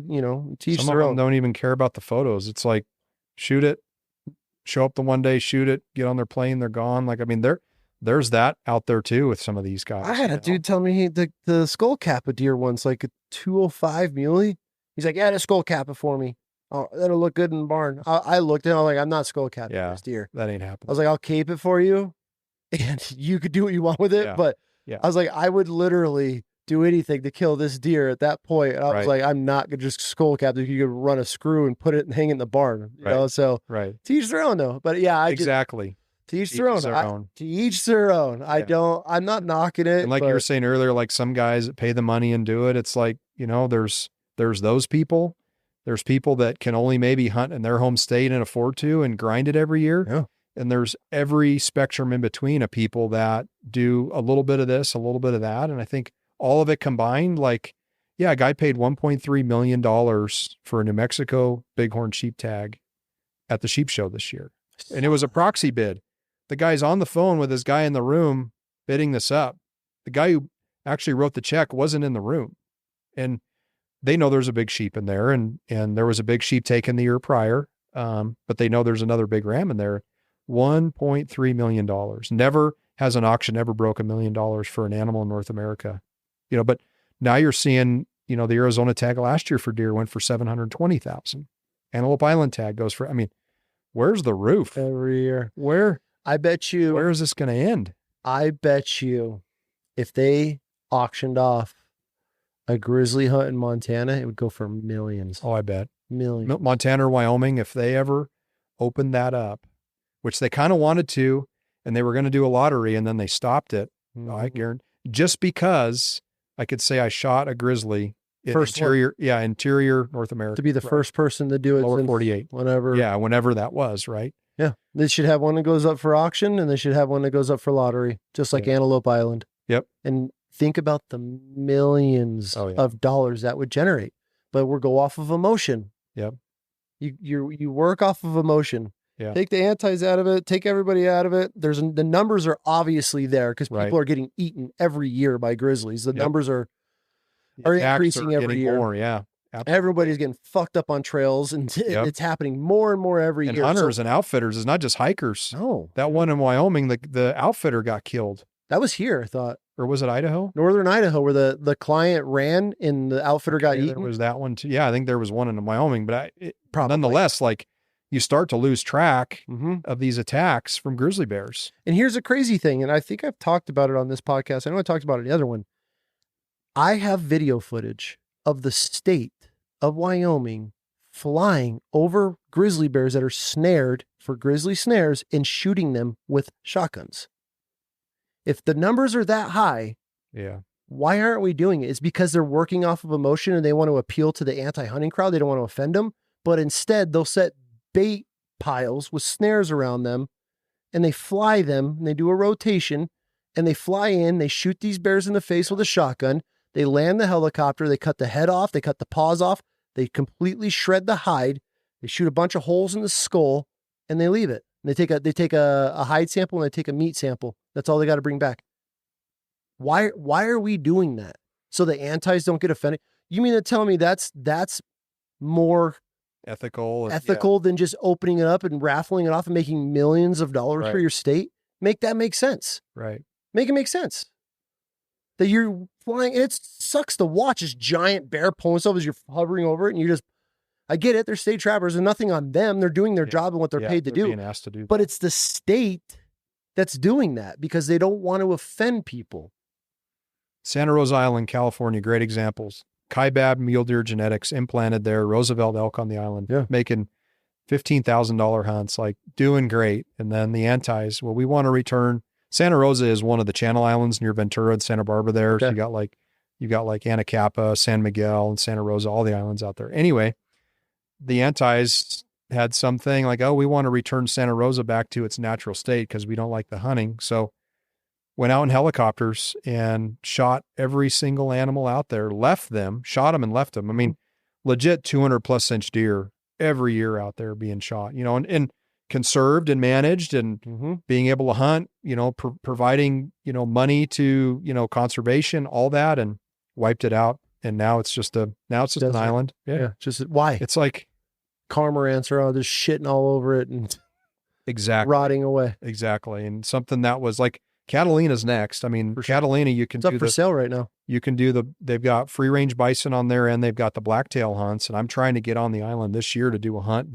just to say I did. You don't shoot big deer there, but it's next. Catalina's going to be next. And then you're not going to be able to hunt Catalina. And it's like all the years of guys that I know that archery hunted, like the wild goats and the deer and stuff out there, tell you the stories how good Catalina was. And now it's like same thing. It's on the chopping block. It's like, that's where I get frustrated with these conservation groups because they're all, oh, we're making a difference and cool. You gathered some sheep and you flew them in and collared them and moved them to another state, which you've done those before. I have. I've done the captures. Yeah. I feel like a lot, not a lot, but I feel like some of them are dying of stress. Same way with mule deer, they're moving these things and they're such a sensitive animal. Yeah, they are. And so like they're losing them, which I get, it's part of it.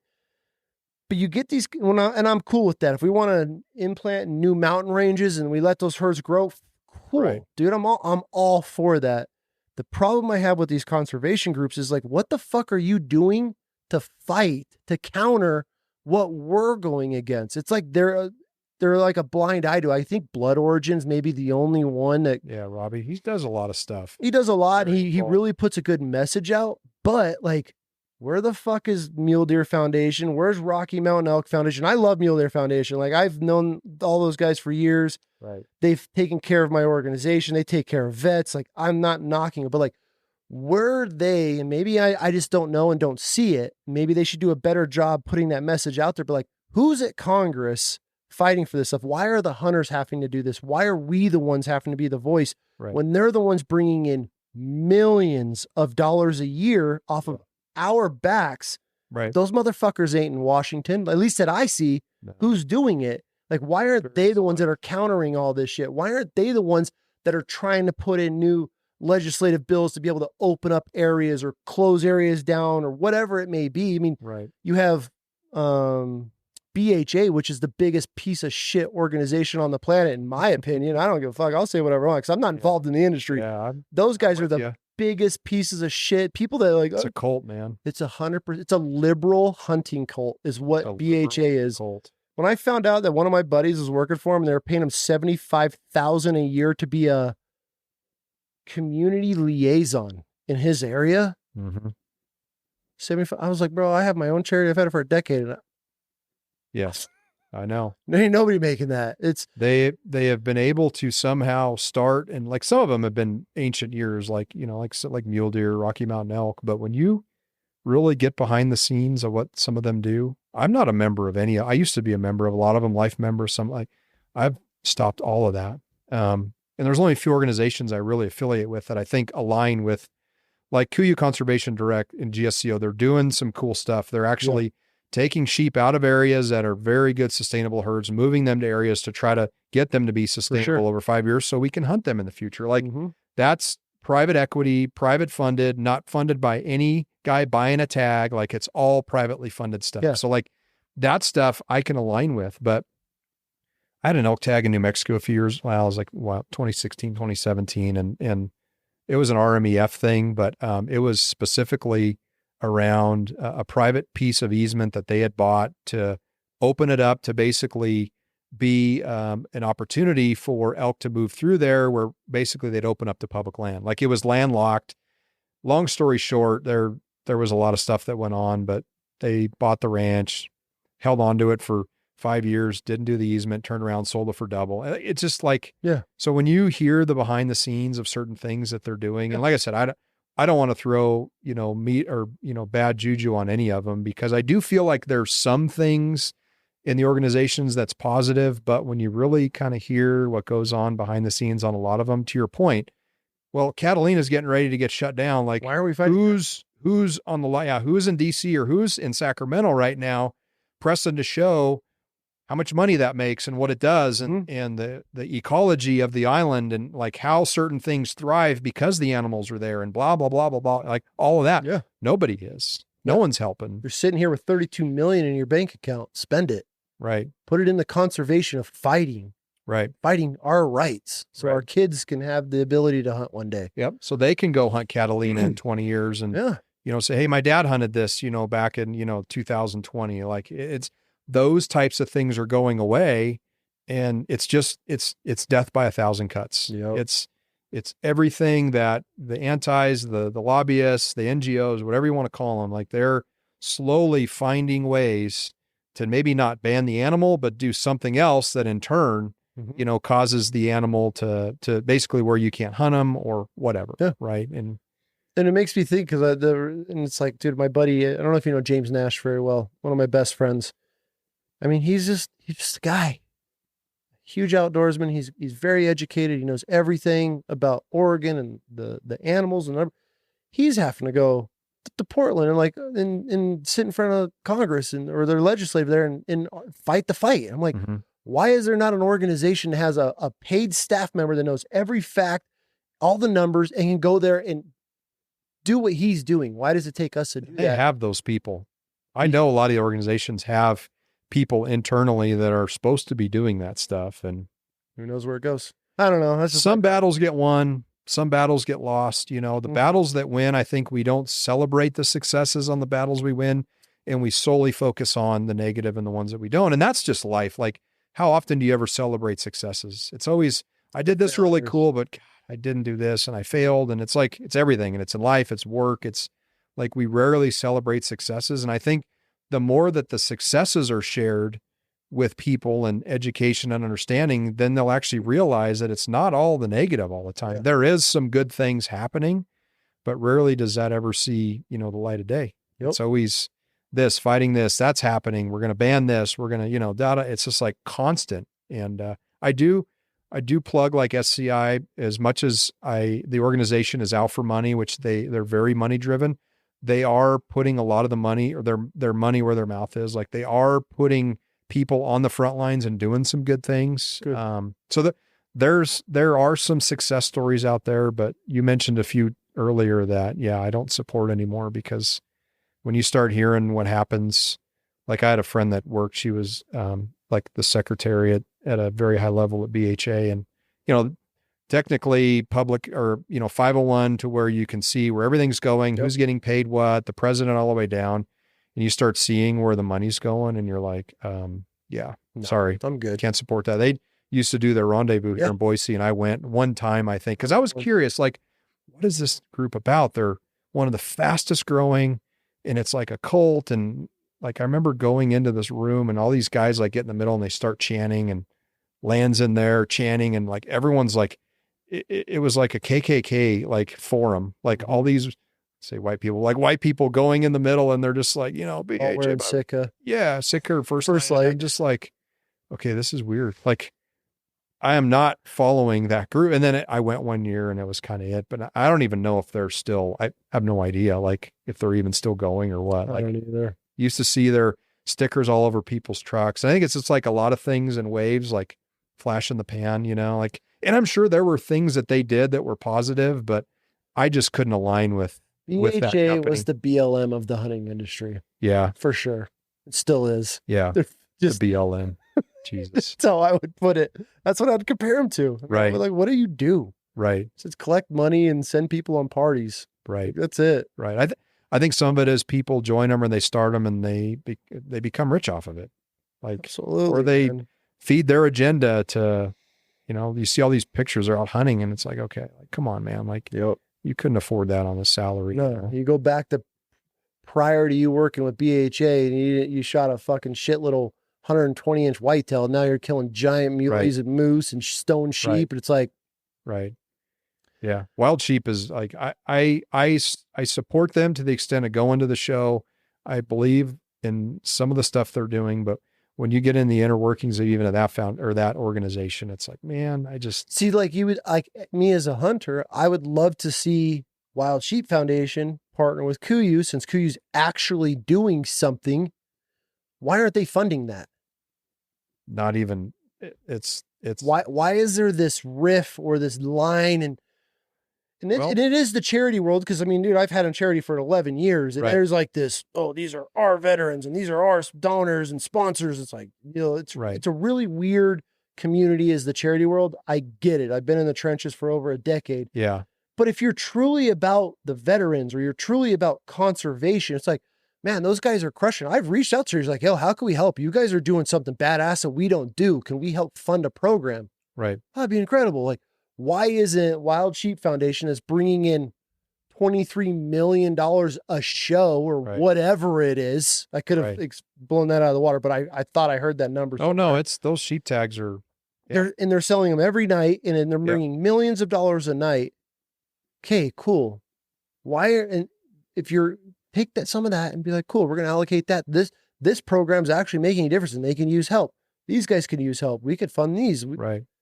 I don't know. Maybe there's an element of some of that happening, but then for sure, when you see what their president and the people are making in that organization, there's only like, 8 paid employees or whatever. It's small overhead, but when it's public record that, the head guy leading it's making, $half to $750,000 a year, like dude. Unnecessary. Really? Yet he's never shot a sheep prior to being the president. Now he's got 2 Grand Slams. Like, you just kind of start looking at it and you're like, I don't know, like, I hate to like throw that on anyone and like say, put yourself in those shoes and you're probably given opportunities like, hey, I got an extra tag. You want to come up and shoot a doll sheep? Like, what are you going to say? But in the limelight of it, when you look at it, you're like, come on, man. Like, perception's everything. Yeah. Perception is reality a lot of times. But not to throw hate on all of them. I'm not trying to knock, but I would like to see more. I would like to, 100%. Especially where the world is right now. You got Doge and everybody's calling everybody out and everything's happening and everybody wants to see full transparency. I think that, and this isn't like a bash fest. This is just me as an outdoorsman that contributes to some of these. And I go to these events and I've been at having booths at these shows. Right. Where, and I get it. This year we helped plant 33,000 trees and we built 62 guzzlers in the mountains cool. Where the fuck? That didn't cost what you guys raised last year or the year before. Yeah. Like I say, you work for nonprofit and that fulfilling work as it is. And I do a little bit of work in it as well I started a scholarship endowment, but like, it's a lot of work, but it's the rewarding part of it is seeing what you actually do with it and where it goes and understanding and knowing that. And the problem, I think, at the scale of these wildlife organizations is there's tens of thousands of people there seeing all of this happening, but then not seeing the result. Yep. Right. Well, yeah, we just sold sheep tag for 1.3 million and the Wyoming tag went for 400,000 and blah, blah, blah. And next thing you know, yeah, you've raised $5 million tonight in one room in an auction. Okay. Like, I'm kind of just a little curious. Like, I don't need to know the details, but like, help me out here. Cause technically a lot of the money does go back to the state. Now, Wild Sheep does take a commission on these tags because they auction them there.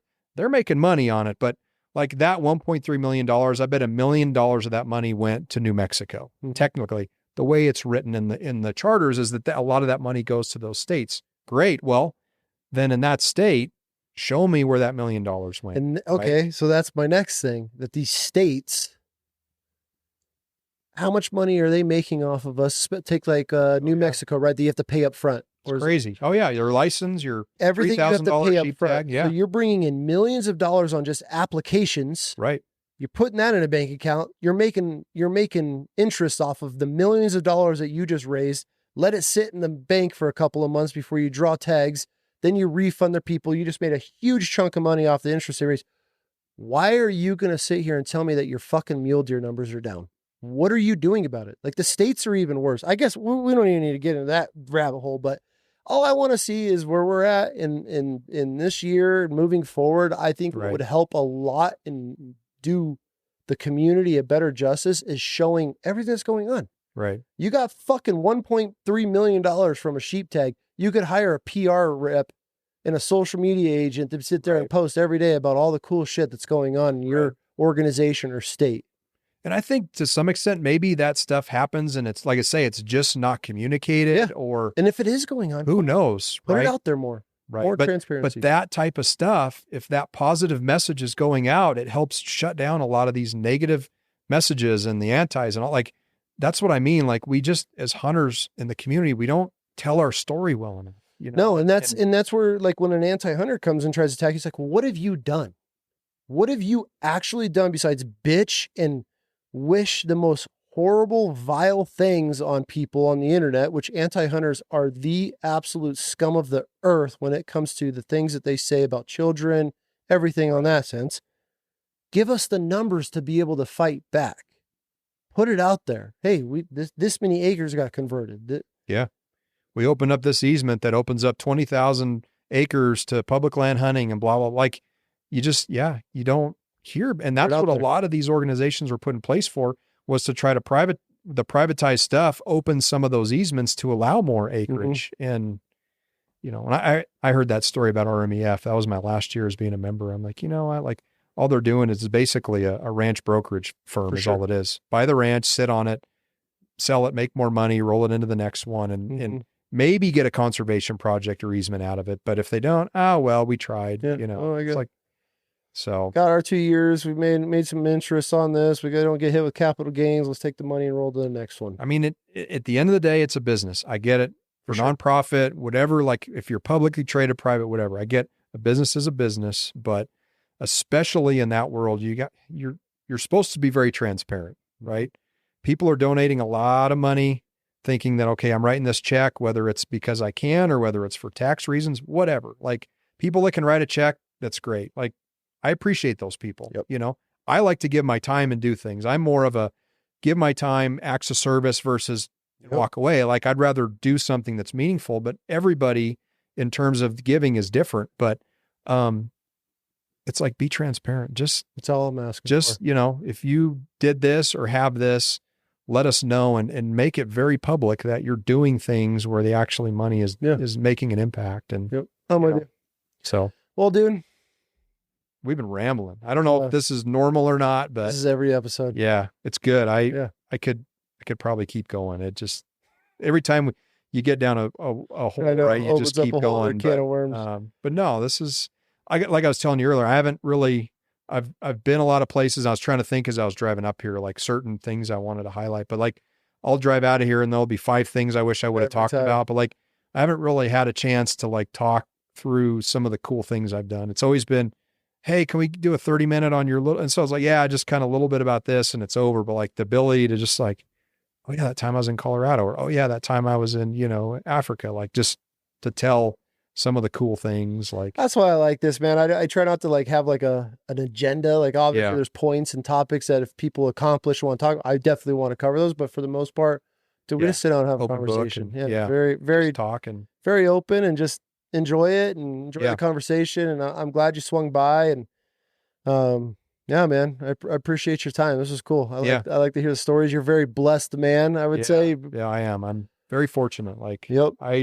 there's not a morning I don't wake up and I just realize, like, you know, I'm very fortunate, even, you know, for not only the stuff that I've done, which is, you know, pretty cool, but like just being able to live and like live in this awesome country, to be able to do the things we want to do. And because not everybody gets that privilege. Right. And I've always viewed hunting as a privilege. And it's one of those things that it's a nice too. And we realize it every day that more and more of it's getting taken from us. And Absolutely. if you take that for granted and don't do it, you know, you're going to be the one saying, God, I wish I would have done that. You know, people say to me all the time, why do you go to Africa? I'll do that when I'm 70. Well, Yeah, I may not be there when I'm 70, you know. why wait till you're 70? Yeah, it's not a, you know, physically demanding whatever. Like, But it's the time of your life. yeah, it's great. It's awesome. And it's an experience. Like, it was 95 degrees, 90% humidity. And I was going back, no air conditioning for almost 2.5 weeks, living in a decent tent, but had a shower. But like, those were the conditions, like complete opposite of what you would expect, you know, and like I went up in the mountains in the snow. Like, no, it was the complete opposite of that. But like, I may not be able to, the government of Mozambique could say, you know what, we're done. We're not letting hunters come anymore. Like, that's why it's like, if there's an opportunity, I'm going to seize it, because just because it's out there now doesn't mean in 20 years it's going to be there. And I know a lot of people that are living proof that said, you know, Wish I would have gone. yeah, I used to hunt in Cameroon or other places, or places in Africa where I did this, and now you can't hunt those anymore there, you know? So anyway, I hunted Kenya. Well, you can't do that anymore, you know, like, so anyway, we're blessed. We're all blessed to be able to do the things we do, and we are. the things that give us juice and joy and fun and all that. So no, this was cool. Cool, man. Appreciate it. Thanks for your time. Yep. Thank you. Appreciate you. Thank you. Yeah. That's a wrap.